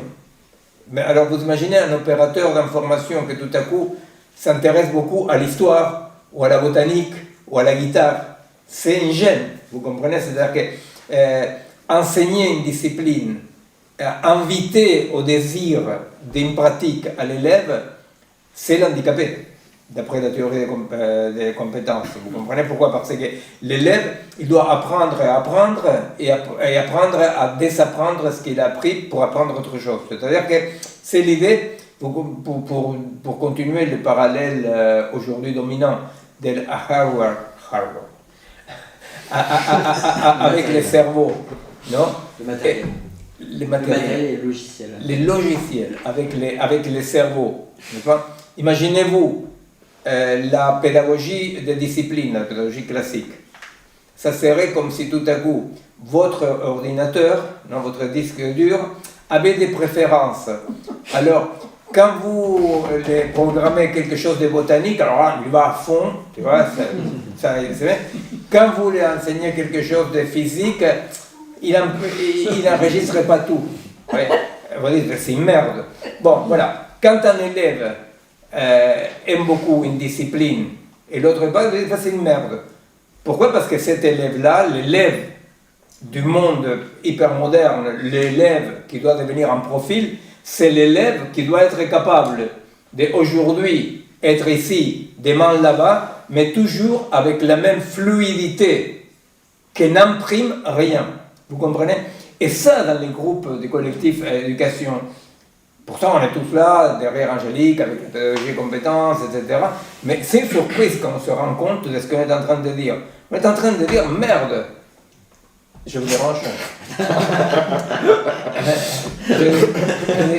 Non, je rigole parce que c'est vrai que peut-être que le monde de l'éducation a découvert un peu tard ce qui était déjà une réalité depuis très longtemps dans le monde du management et de la gestion des salariés de l'entreprise. Et des madames. Voilà. Ils viennent de l'entreprise. Nous, tu vois, on est des profs. Non, mais ce qui est c'est vrai qu'il y a une analogie aujourd'hui quasi parfaite, c'était pas le cas avant, quasi parfaite entre ce qu'on demande à un élève et ce qu'on demande aujourd'hui à un salarié ou un indépendant, peu importe, on dit salarié parce qu'en France c'est quand même un des modes dominants, voilà, mais c'est-à-dire la capacité à passer d'un projet à un autre la capacité effectivement à se défaire très rapidement de compétences pour en acquérir d'autres. C'est les fameux, encore une fois, savoir-être, etc. Mais aujourd'hui, vous jugez un salarié sur la base de sa capacité à passer d'un projet à un autre, et non pas spécifiquement dans comment ce projet a modifié sa façon d'appréhender son travail, etc. C'est ça la colonisation. Il y a une analogie parfaite entre les compétences qu'on demande à des élèves et les compétences qu'on attend lorsqu'on évalue un salarié. Et les entretiens annuels chez moi démarrent demain. Voilà. Bon courage. Non, mais effectivement, c'est-à-dire, non, parce qu'on dit, mais la colonisation, c'est ça la colonisation. La colonisation, c'est qu'on est déjà à niveau mondial en train d'accepter ça. Vous comprenez? De dire, si mon petit s'accroche trop à la botanique, qu'est-ce qu'on a foutre de la botanique? Il faut qu'il puisse demain faire quoi? Connaître autre chose? Non. Savoir faire circuler l'information qui est dans les machines, savoir la faire circuler de façon utile à ces moments-là. Vous comprenez? Bon, alors donc, dans les groupes d'éducation, effectivement, on disait, attention, parce que quand on regarde les mondes de la haute technologie, etc., de la colonisation digitale, on pourrait avoir la tentation de les regarder, comme on dit, avec un rétroviseur. Or, l'homme illustré, pour le nommer comme ça, vous savez, l'élève qui devait devenir un homme illustré de la modernité, qui connaît cette humanité, qui connaît la littérature, qui connaît un peu la science. Donc, c'est lui qui est un certain mode de territorialisation. Celui-là, il a existé. Vous voyez, il a existé. C'est-à-dire que nous ne pouvons pas juste continuer à pleurer parce que les vieux médecins humanistes qui s'intéressaient à la philosophie et je sais pas quoi, a laissé la place aux technocrates absolus. Vous voyez, nous devons se dire, bon, mais ni l'un ni l'autre. Non. Et c'est là où on a peu assimiler l'idée de que l'humain dans cette hybridation ne sera pas les mêmes humains que nous connaissons. Vous comprenez? C'est-à-dire que ces changements sur lesquels moi j'ai travaillé il y a 20 ans par rapport au cerveau, quand j'ai travaillé ça, sincèrement je l'ai travaillé dans le sens de mais regardez, on est en train de changer anatomiquement et physiologiquement le cerveau. C'est-à-dire que la colonisation change l'humain. Voilà, il y a 20 ans. Et aujourd'hui, je dois me dire, attention, parce que, et oui, l'hybridation, ça ne veut pas dire que le cerveau, le corps, la culture, vous voyez, va rester les mêmes, mais, vous comprenez, l'hybridation, ça ne veut pas dire une cohabitation sympathique asexuée, vous voyez. Une hybridation, ça veut dire des changements des natures de la nouvelle entité, de la nouvelle unité. Et là, c'est quand même compliqué. Parce que là, je suis en train de faire blabla. Mais quand on ne fait pas blabla, qu'est-ce qu'on dit, par exemple? Peut-être que les OGM, vous voyez, nous, on est tous OGM, caca. Très bien, OGM, caca. Mais on se dit, on ne peut pas dire tout à coup un non à toute la technologie, par exemple, pour nommer quelque chose de vraiment que pour nous, dans notre culture de gauchistes, est caca. Non? Je ne pense pas que nous, on puisse penser une hybridation qui prenne comme principe, vous voyez, c'est-à-dire vous allez vous hybrider et vous dites, mais comme principe, pas d'OGM, pas de textes faits par intelligence artificielle, pas de délégation de fonctions, vous comprenez? On ne peut pas, vous comprenez? On ne peut pas décider. Alors, il y a quelque chose qui est les prix de l'hybridation. Quel sera le prix de l'hybridation? Voilà. Et que ces prix-là ne soient pas destructeurs. Vous voyez? Mais pour nous, la chose se joue comme ça. C'est pour ça que je sais avant, on a trop instruit à charge, non, contre la colonisation algorithmique. Mais notre problème, c'est dans cette métamorphose qu'est en train de subir le vivant. plutôt que d'être dans une revendication d'une altérité par extériorité, il faut plutôt être bien concentré de comment toute altérité est à penser comme l'altérité dans une unité. Vous comprenez? C'est-à-dire comme A n'est pas égal à A. C'est-à-dire qu'une altérité par extériorité, ça serait A n'est pas égal à B. Vous voyez? C'est-à-dire l'homme et la machine. Par contre, une altérité en antériorité veut dire la non-promiscuité avec soi-même, la non-identité avec soi-même, c'est-à-dire la non-mauvaise foi, comme dirait ça. Mais je pense que c'est ça que nous avons beaucoup du mal à penser. Ce que nous avons beaucoup du mal à penser, c'est déjà dans les processus d'hybridation. Vous voyez, jusqu'à un certain moment, et encore aujourd'hui, beaucoup de nos amis, mais nos amis absolus, trouvent que parler de façon positive de l'hybridation est déjà une trahison. Il y a beaucoup de gens qui en aiment beaucoup et qui travaillent très bien, pour lesquels dire on vise l'hybridation contre la colonisation est déjà être de l'autre côté. Alors nous on dit, d'accord, on dit l'hybridation, mais attention parce que l'hybridation veut dire, mais quel est le prix qu'on peut payer? Quelles sont les limites, vous comprenez? Qu'est-ce qui va limiter? Parce que des côtés de la colonisation, il y a cette folie de tout est possible. Vous voyez, c'est-à-dire que des côtés de la colonisation algorithmique, la technologie, la haute technologie, la recherche, tout est possible. Une fois qu'on accepte l'hybridation, je vous donne un exemple vieux. Il y a 20 et quelques années, quand j'ai assisté souvent au Conseil consultatif national d'éthique, c'était quand, par exemple, il y avait une réglementation par rapport aux embryons surnuméraires. Non? Qu'est-ce qu'on fait avec les embryons surnuméraires? Alors, il y avait une réglementation qui disait vous pouvez les garder jusqu'à temps, et après vous devez les détruire. Bon, vous imaginez que pour le chercheur qui est en train de travailler en pleine bonne foi sur des maladies terribles, je ne sais pas quoi, il s'est dit non, si je garde l'embryon une semaine de plus, je ne sais pas quoi, vous comprenez? C'est-à-dire qu'il y a dans la logique propre liée à la haute technologie cette idée de au nom de quoi? D'une façon moins tragique, au nom de quoi je vais me perdre dans la banlieue plutôt que mettre mon GPS? En laissant de côté les positions fanatiques ou idéologiques, n'est-ce pas? C'est-à-dire quelqu'un qui est vraiment pas par idéologie psychorigide, quel serait les au nom de quoi? Vous comprenez? Quel serait le au nom de quoi il ne va pas mettre des GPS quand il va en banlieue? Alors, je pense qu'il y a des gens comme toi, effectivement, mais toi tu es un travailleur artisan, toi tu es un artisan, quoi. Il y a des gens qui encore sont capables de se dire, quand je dois faire un gâteau au chocolat pour amener à ma maman, je trouve un plaisir supérieur de prendre 1 heure pour faire les gâteaux et la vaisselle et je sais pas quoi. Je trouve dans ces fers, n'est-ce pas, quelque chose de supérieur à aller l'acheter. Vous comprenez? On manque de ça, vous comprenez? On manque cette altérité qui puisse, dans cette hybridation, provoquer aussi une autre temporalité, une autre forme de désirer, et un autre faire. Un autre faire, non? Vouloir faire, vous comprenez? Nous découvrir dans ces vouloir faire. Vous voyez, nous découvrir dans ces vouloir faire, qui aujourd'hui est écrasé parce que, avec la colonisation du fonctionnement. Mais ça, c'est un point quand même. Aujourd'hui, on va s'arrêter dans ces points-là.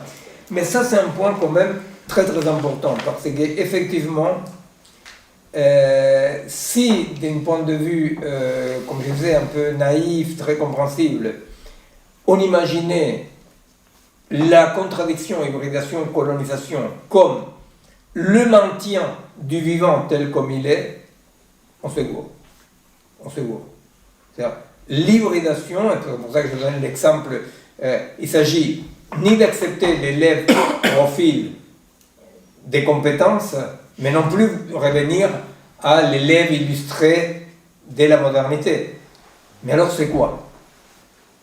C'est quoi? C'est quoi? Quel est le composant colonisant? On le connaît. Quel est le composant non technologique de cette hybridation. Vous comprenez? Une hybridation sont deux entités qui composent des rapports pour construire une troisième. Les composants technologiques avec les côtés fascinants, fantastiques et horribles, on le connaît. De plus en plus, on les connaît. Notre demande est, mais quelle forme aura les composants organiques, vous comprenez, de cette hybridation? Eh bien, ça c'est effectivement la question que permet, dans tous les cas, de comprendre la situation actuelle et par où passe l'axe de asymétrie, je dirais. Les nouvelles figures, c'était pas précisément pour désigner les nouvelles figures, mais les conditions, déterminer les conditions qui peuvent permettre une hybridation. Parce que voilà, il y a quand même une singularité, c'est effectivement, la vitesse à laquelle se disséminent aujourd'hui ces technologies-là, on a dit, qui effectivement font qu'on a du mal on a du mal de voir par où passent les lignes de conflictualité qui justement vont permettre cette hybridation. Et d'autre part, ce mode de dissémination particulier qu'on disait, c'est que la technologie algorithmique numérique ne se dresse pas comme un extérieur. Ce qu'on disait, c'est pas comme un extérieur face auquel on peut dire stop. C'est effectivement ce mode particulier de colonisation par l'intérieur. Voilà. Sur le vivant, Morisot disait que face à, par exemple, la colonisation algorithmique, pour lui c'est le vivant en entier, pas les humains en fait, qui peut se retrouver avec lequel on peut faire des alliances, en fait, qui sont des alliances d'usage commun d'un territoire, par exemple. C'est-à-dire d'après lui, on peut arriver à trouver des modes d'habiter un territoire. Certains modes vont être compatibles avec d'autres êtres vivants. Et en voyant, eux, comment ils vont pouvoir arriver plus ou moins à vivre cette colonisation algorithmique, ils vont y réagir. Face à ça, on va pouvoir aussi voir, effectivement, nous aussi, on a un souci avec cette façon d'être colonisé, commune ensemble, et se servir d'eux comme point d'appui, finalement, pour, je sais pas, il y avait des éleveurs de chèvres, par exemple, certains qui vivaient très très mal l'arrivée du loup, par exemple, dans le territoire. Et d'autres, au contraire, c'était vachement positif parce que ça permet de redévelopper des cultures locales, ça permet Et donc, il y a certaines pratiques du territoire c'est pas que l'homme est contre, par exemple, les animaux, contre la technologie. Il y a certaines pratiques du territoire qui vont être plutôt positives, en facilitant la vie de chacun. D'autres pratiques du territoire qui vont être à l'inverse négatives. Tout à fait. Alors, la différence, pas opposition, la différence de ce que nous parlons par rapport aux exemples de Morisot, et d'une façon tout à fait admirable, tu vois, ce que décrit Morisot comme la diplomatie, etc., n'est-ce pas? C'est très très intéressant en considérant certains territoires. Mais ce qui est implicite chez Morisot, il ne le dit pas, mais ce qui est implicite, c'est qu'on garde le même mode d'individuation. Tu comprends? C'est-à-dire que l'humain qui va développer des modes de cohabitation avec les loups, etc., c'est une dimension tout à fait souhaitable, tu vois. Mais nous, on n'est pas en train de parler de ça. Nous, on parle de ça aussi, parfois, il nous semble parfait, Morisot le décrit très bien. Nous, on est en train de parler à une autre dimension, ni plus ni moins importante, mais simplement plus centrale, à mon avis, tu vois, qui est le fait de que nous,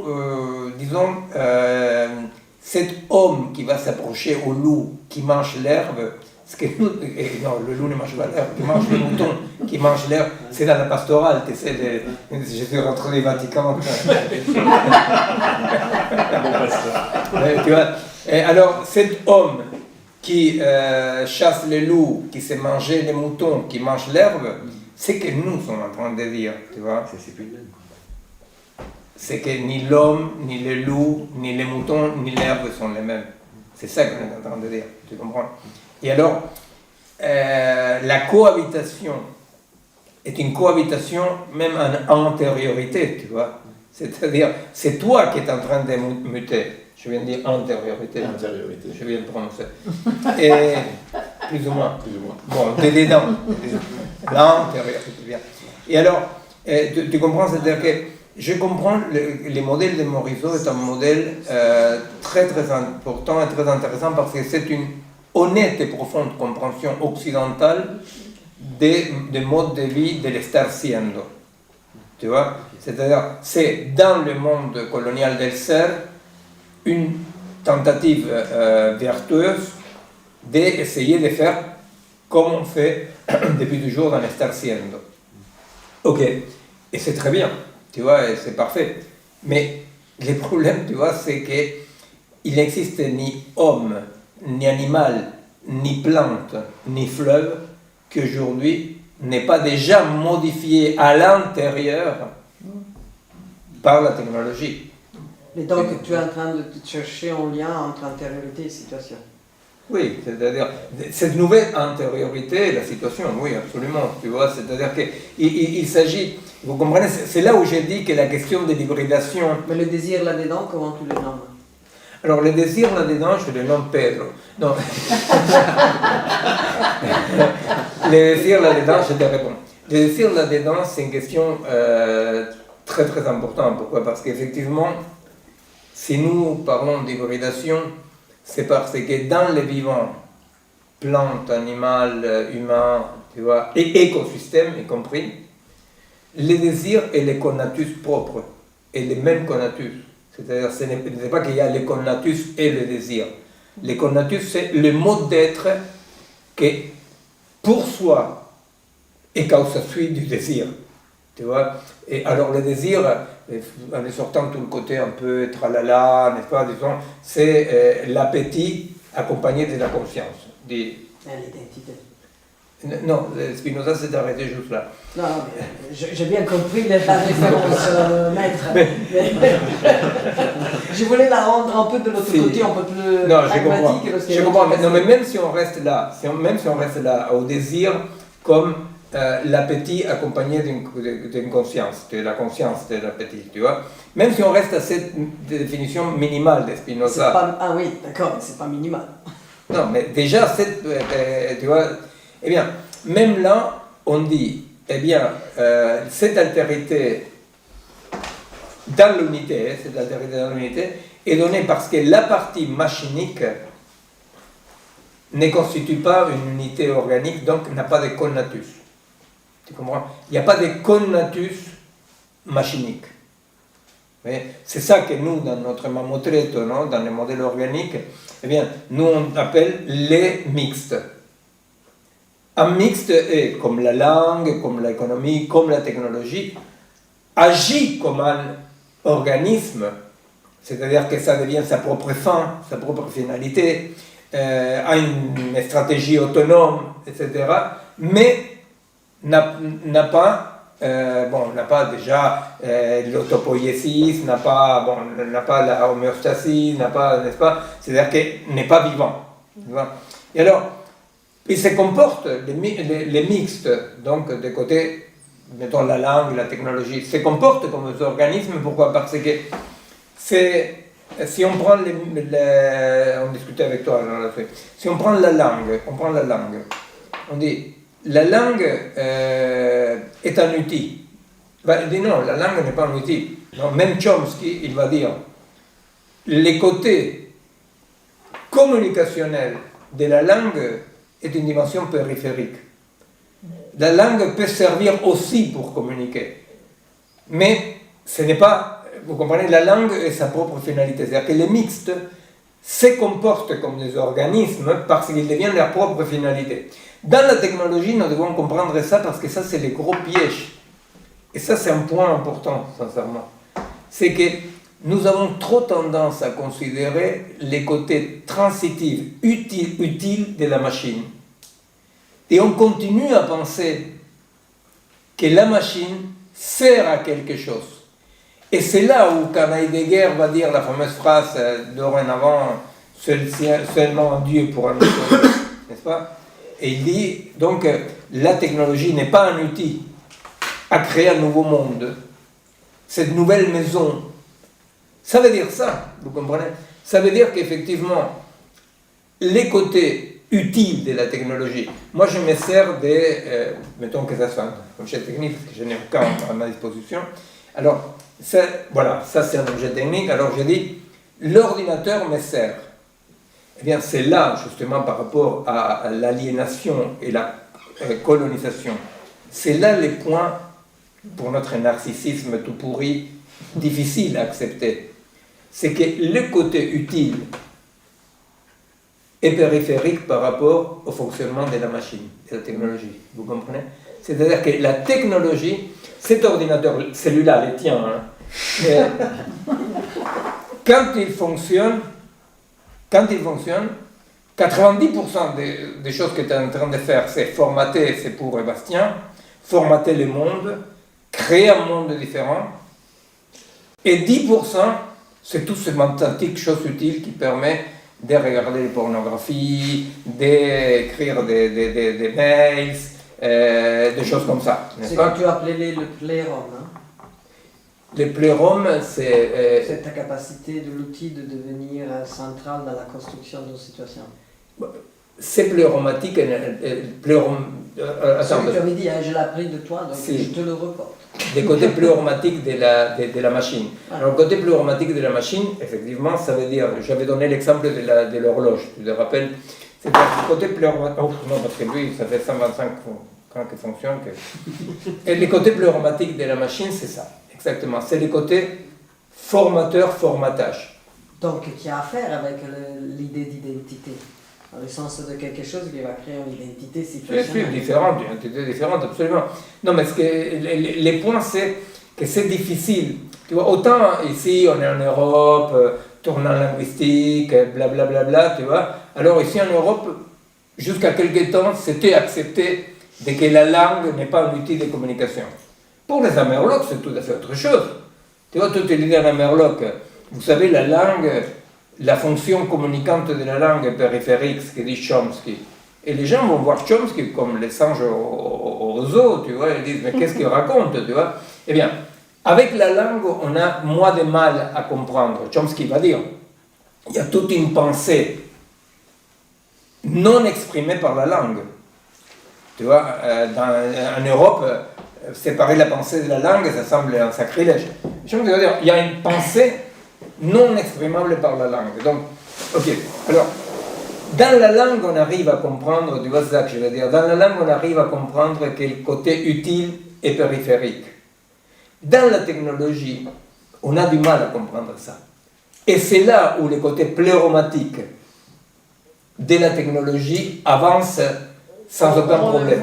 On le voit dans la pathologie. Si, on le voit dans la pathologie, on le voit dans la normopathie, on le voit dans la normopathie, tu vois. Mais, vous voyez ce que je veux dire? Est-ce que c'est pas du coup, parce que aussi c'est fait en creux, tu sais, que tu disais là, puisque ce qui est inutile, c'est représenté dans l'art, dans plein de choses qui sont inutiles, quoi. Donc par inverse, tout le reste, c'est censé être utile, quoi. Bien sûr, tout à fait, si tu veux.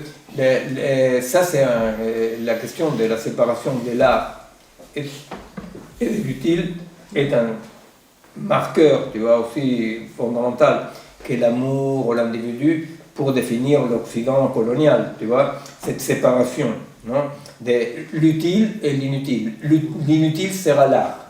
Difficile, hein, quand n'importe quelle œuvre d'art contemporain coûte des milliards. C'est difficile de dire que c'est inutile, parce qu'aujourd'hui, c'est très utile comme capital. Non. Bon, mais admettons. Parce qu'effectivement, si tu veux, on croit que le reste est utile. Vous comprenez? On croit que le reste est utile. Tu vois? On dit, c'est pour l'art. Tu vois, tu fais quelque chose, c'est pas utile, c'est pour l'art. C'est ça qu'il faut comprendre, si on veut comprendre qu'est-ce qu'est la colonisation pour arriver à penser l'hybridation. Ce qu'il faut comprendre, c'est que ce que l'homme croit être un outil sous la main à son service n'est utile sous la main à son service que de façon très périphérique. Tu vois? C'est-à-dire que c'est compliqué à peut-être comprendre intellectuellement, mais c'est compliqué parce que ça implique une certaine introspection de voir à quel point notre mode de vie, notre rapport avec notre corps, avec les autres, comment il a été modifié malgré nous, c'est la fonction pléromatique, parce qu'on se servait de l'utile. Vous voyez? C'est-à-dire qu'il y a un côté diabolique, si vous voulez. Je suis revenu très... je suis devenu un juif très catholique, comme disait Minkowski. Non? C'est un peu... Parce que, vous comprenez, c'est-à-dire, moi je suis en train de me servir d'un truc, non? Ils te disent, tu vois, tu dis, bon, je paye 10 francs, je 10 euros, je paye 10 euros pour les services prêtés. Et l'autre te dit, non, tu me dois 2000 parce qu'à vrai dire, les services qu'il a fait, il a transformé tout. Vous comprenez? Tu as changé la maison. Alors, c'est ça, quand je fais l'effort pour expliquer les côtés plus romantiques de la montre. Tu vois? Effectivement, tu te dis, c'est bien pratique parce que je sais que je dois prendre mon médicament à telle heure, tu vois, tu dis, ah ben voilà, je prends mon antipsychotique à telle heure, c'est pratique, mais ça c'est à peine 10% de ce qu'est en train de faire la montre comme changement du monde. Et ça, c'est quelque chose qui n'est pas vécu, expérimenté ou compris. Par contre, dans la transmission transgénérationnelle, ces choses, c'est évident, ça se met en évidence. Par exemple. Les jeunes se rendent compte que nous, on est, désormais je suis de l'autre côté, je fais fatigue, mais je suis de l'autre côté, on est différents, on a des addictions, si on les a, très différents que les autres, donc on commence à questionner, ils ne comprennent pas comment nous, on ne peut pas être épris par certaines choses. Moi particulièrement, j'adore tout ce qui est film, mais je ne peux pas le voir, ça c'est aussi une chose intéressante. Ce n'est même pas en question de volonté d'être mieux que les autres. Si j'écoute mon corps, mais je ne peux pas voir autant de vidéos, de films qui regardent. Hein. Après, je pense à comment j'étais, je dis, mais finalement, j'ai resté avec mon rythme. Sauf que je semble anormal. Donc, du coup, je dis, ah ben, mais non, je ne suis pas anormal. Effectivement, je ne supporte pas l'avalanche. Non, bien entendu, mais c'est là... question. Non, mais tout à fait, mais c'est là où, si tu veux, c'est tout un sujet...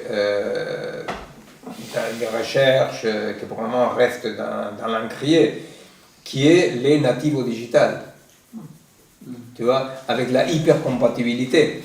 Tu comprends? Parce que c'est là où tout le monde est là comme ah regarde, Pablito, à 2 ans, il trouve où il faut appuyer le bouton.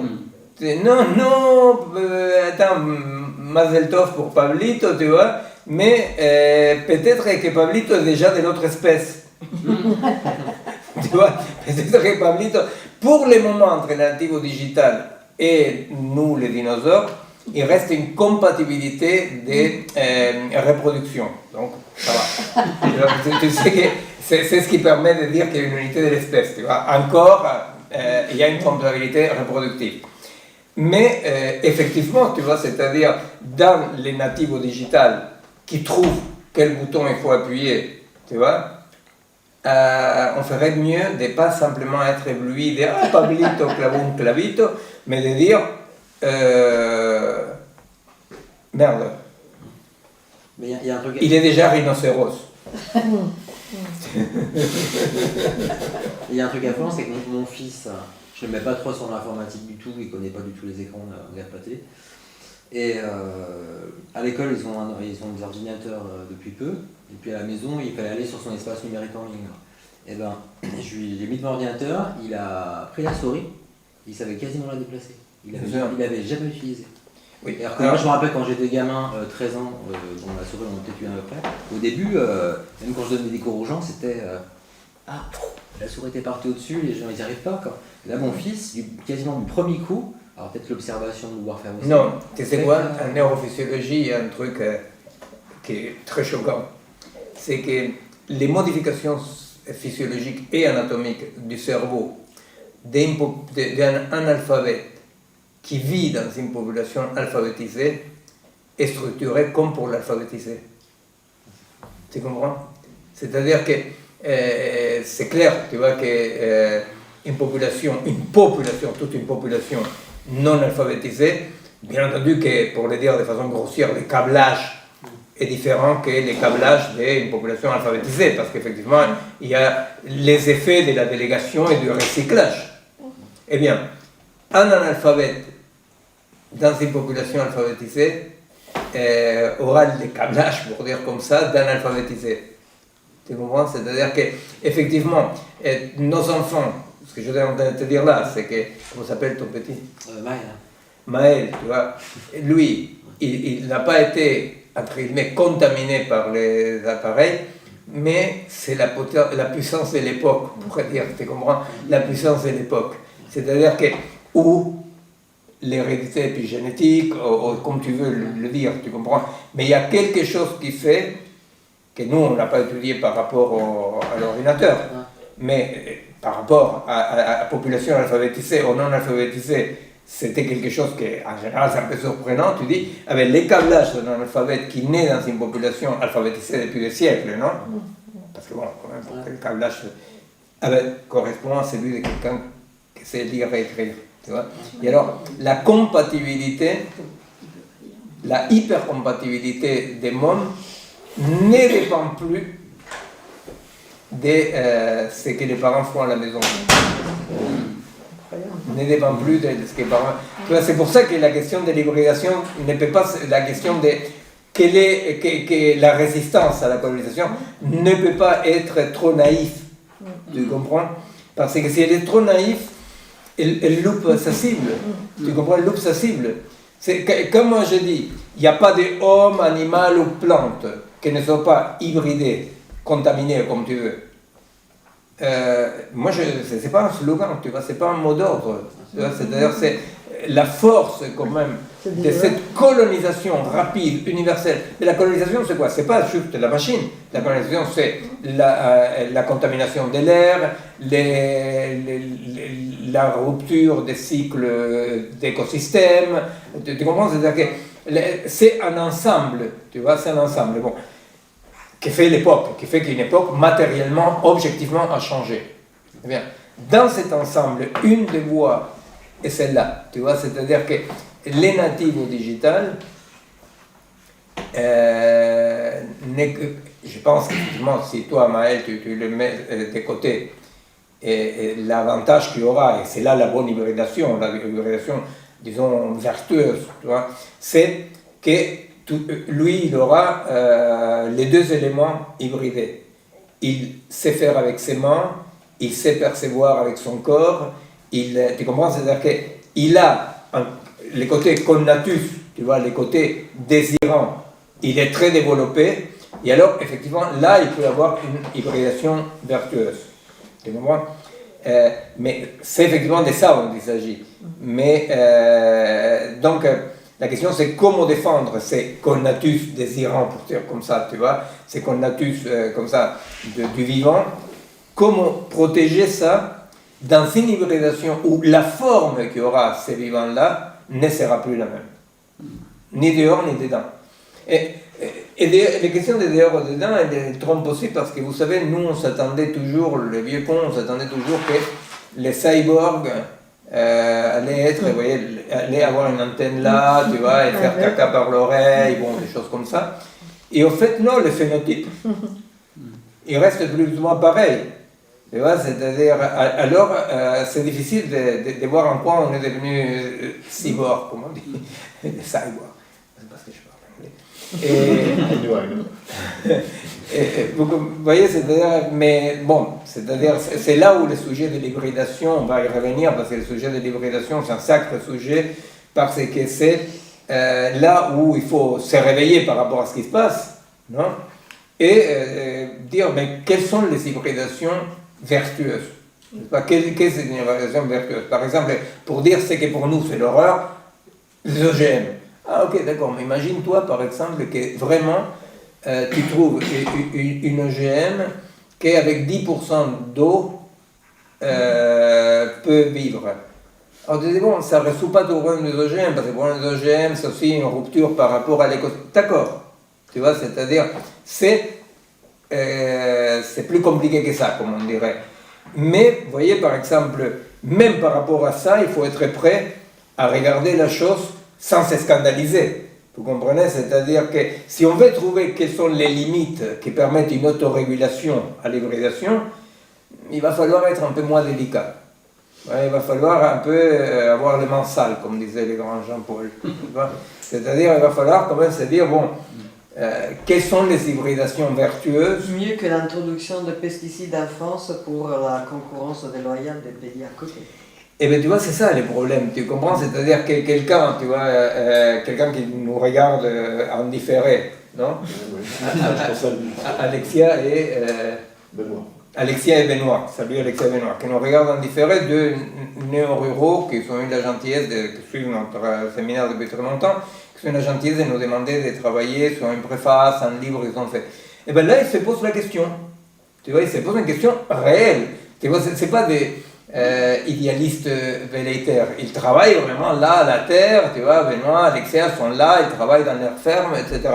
Et alors, à un moment donné, dans leur bouquin, il dit, ok, comment ça s'appelle les trucs de Monsantos. Oui. Pesticides. Si, pesticides, mais c'est la. Oui, l'herbicide. Sauf. Je l'ai pas. Bon, c'est pas grave. Oui, d'accord, mais bon.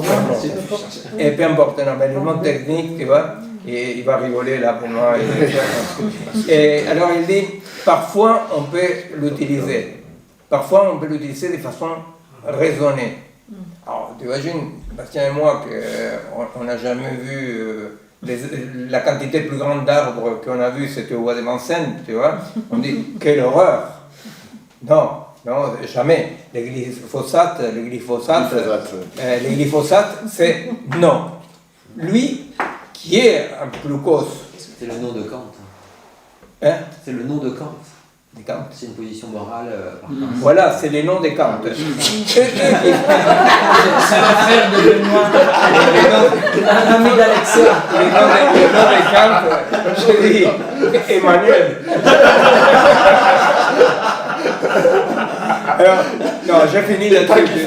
Non, j'ai fini là-dessus, tu vois, effectivement. Et Benoît et Alexia, ils nous mettent dans la position exactement de la lettre, non? Et l'argent constant à Kant, tu vois. Alors, nous deux, là, le mot propre, tu vois, glyphosate, 9, non? Il y a peu de chance que les insectes ont le temps de se sauver. Et lui, il te dit, si, 9, en principe, dit, non, pardon, mais, non en principe, mais il dit, il y a des gens qui l'utilisent de façon raisonnée. Nous, tu vois, on était vexés, tu vois. Et alors tu te dis, mais voilà, je ne sais pas, tu comprends, je ne sais pas. Tu vois, moi je dirais que non, que mettre plein de loups et des ours partout, tu vois, de toute façon, moi, Rivaldo et Lantine. Mais, vous comprenez, en situation, que c'est ça, ce qui est quand même, voilà, la lettre, tu vois, rangement constant à Kant, il dit, mais en situation, vous dites non au glyphosate. Bon, quand il dit Nirfastet par glyphosate, non, mais bon, là on déconne. Non, vous comprenez, c'est-à-dire que l'hybridation, il faut la penser même avec ce que pour nous est l'horreur. Et l'horreur, vous voyez. Voilà, c'est pour ça que j'insiste beaucoup avec la question du glyphosate, parce que c'est comme ça que ça se fait. Et la question que Benoît Alexia nous pose très honnêtement, de dire, mais monsieur Kant, non, en situation, qu'est-ce qu'on fait? Et c'est compliqué. C'est compliqué parce que c'est ça qui a la pensée situationnelle. Et la pensée situationnelle est toujours en danger du relativisme, est en danger d'être jugée d'après des principes métaphysiques. Vous voyez? Alors, la pensée situationnelle, dès l'hybridation, bah, c'est là-dessus qu'il faut avancer. En précisant qu'eux-mêmes, évidemment, n'en utilisent pas, mais que la question, effectivement, était que l'agriculture dont on parle aujourd'hui est une agriculture, et dans les années 50, c'est l'agriculture de la mécanisation, c'est l'agriculture intensive, c'est l'agriculture vue de façon agrégative. C'est-à-dire une agriculture où on ne voit plus que des comptabilités d'ingrédients chimiques, où la terre est complètement sous perfusion, ou même la terre devient une ressource exploitée. Donc la question, c'est cette agriculture qui est déjà hybridée, comment, effectivement, on la change. C'est pas l'agriculture à grand-papa ou même plus lointain. Mais voilà, c'est pour ça que j'ai trouvé... Voilà, c'est dans ce contexte-là qu'il pose la question. Nous, on va présenter, quand le bouquin va sortir, le bouquin d'Alexia et Benoît va sortir, on va le présenter. Justement, j'ai donné ça comme exemple parce que quand on parle d'hybridation, vous voyez, c'est-à-dire que eux deux, ils ne m'ont pas dit tu vois, c'est-à-dire sans être ironique, mais ils m'ont pas dit comment le loup et l'agneau pâturont ensemble. On va être ensemble, ça. Ensemble dans la paix. Voilà. Dans la paix. Voilà. Poireaux, Et il dit pas ça,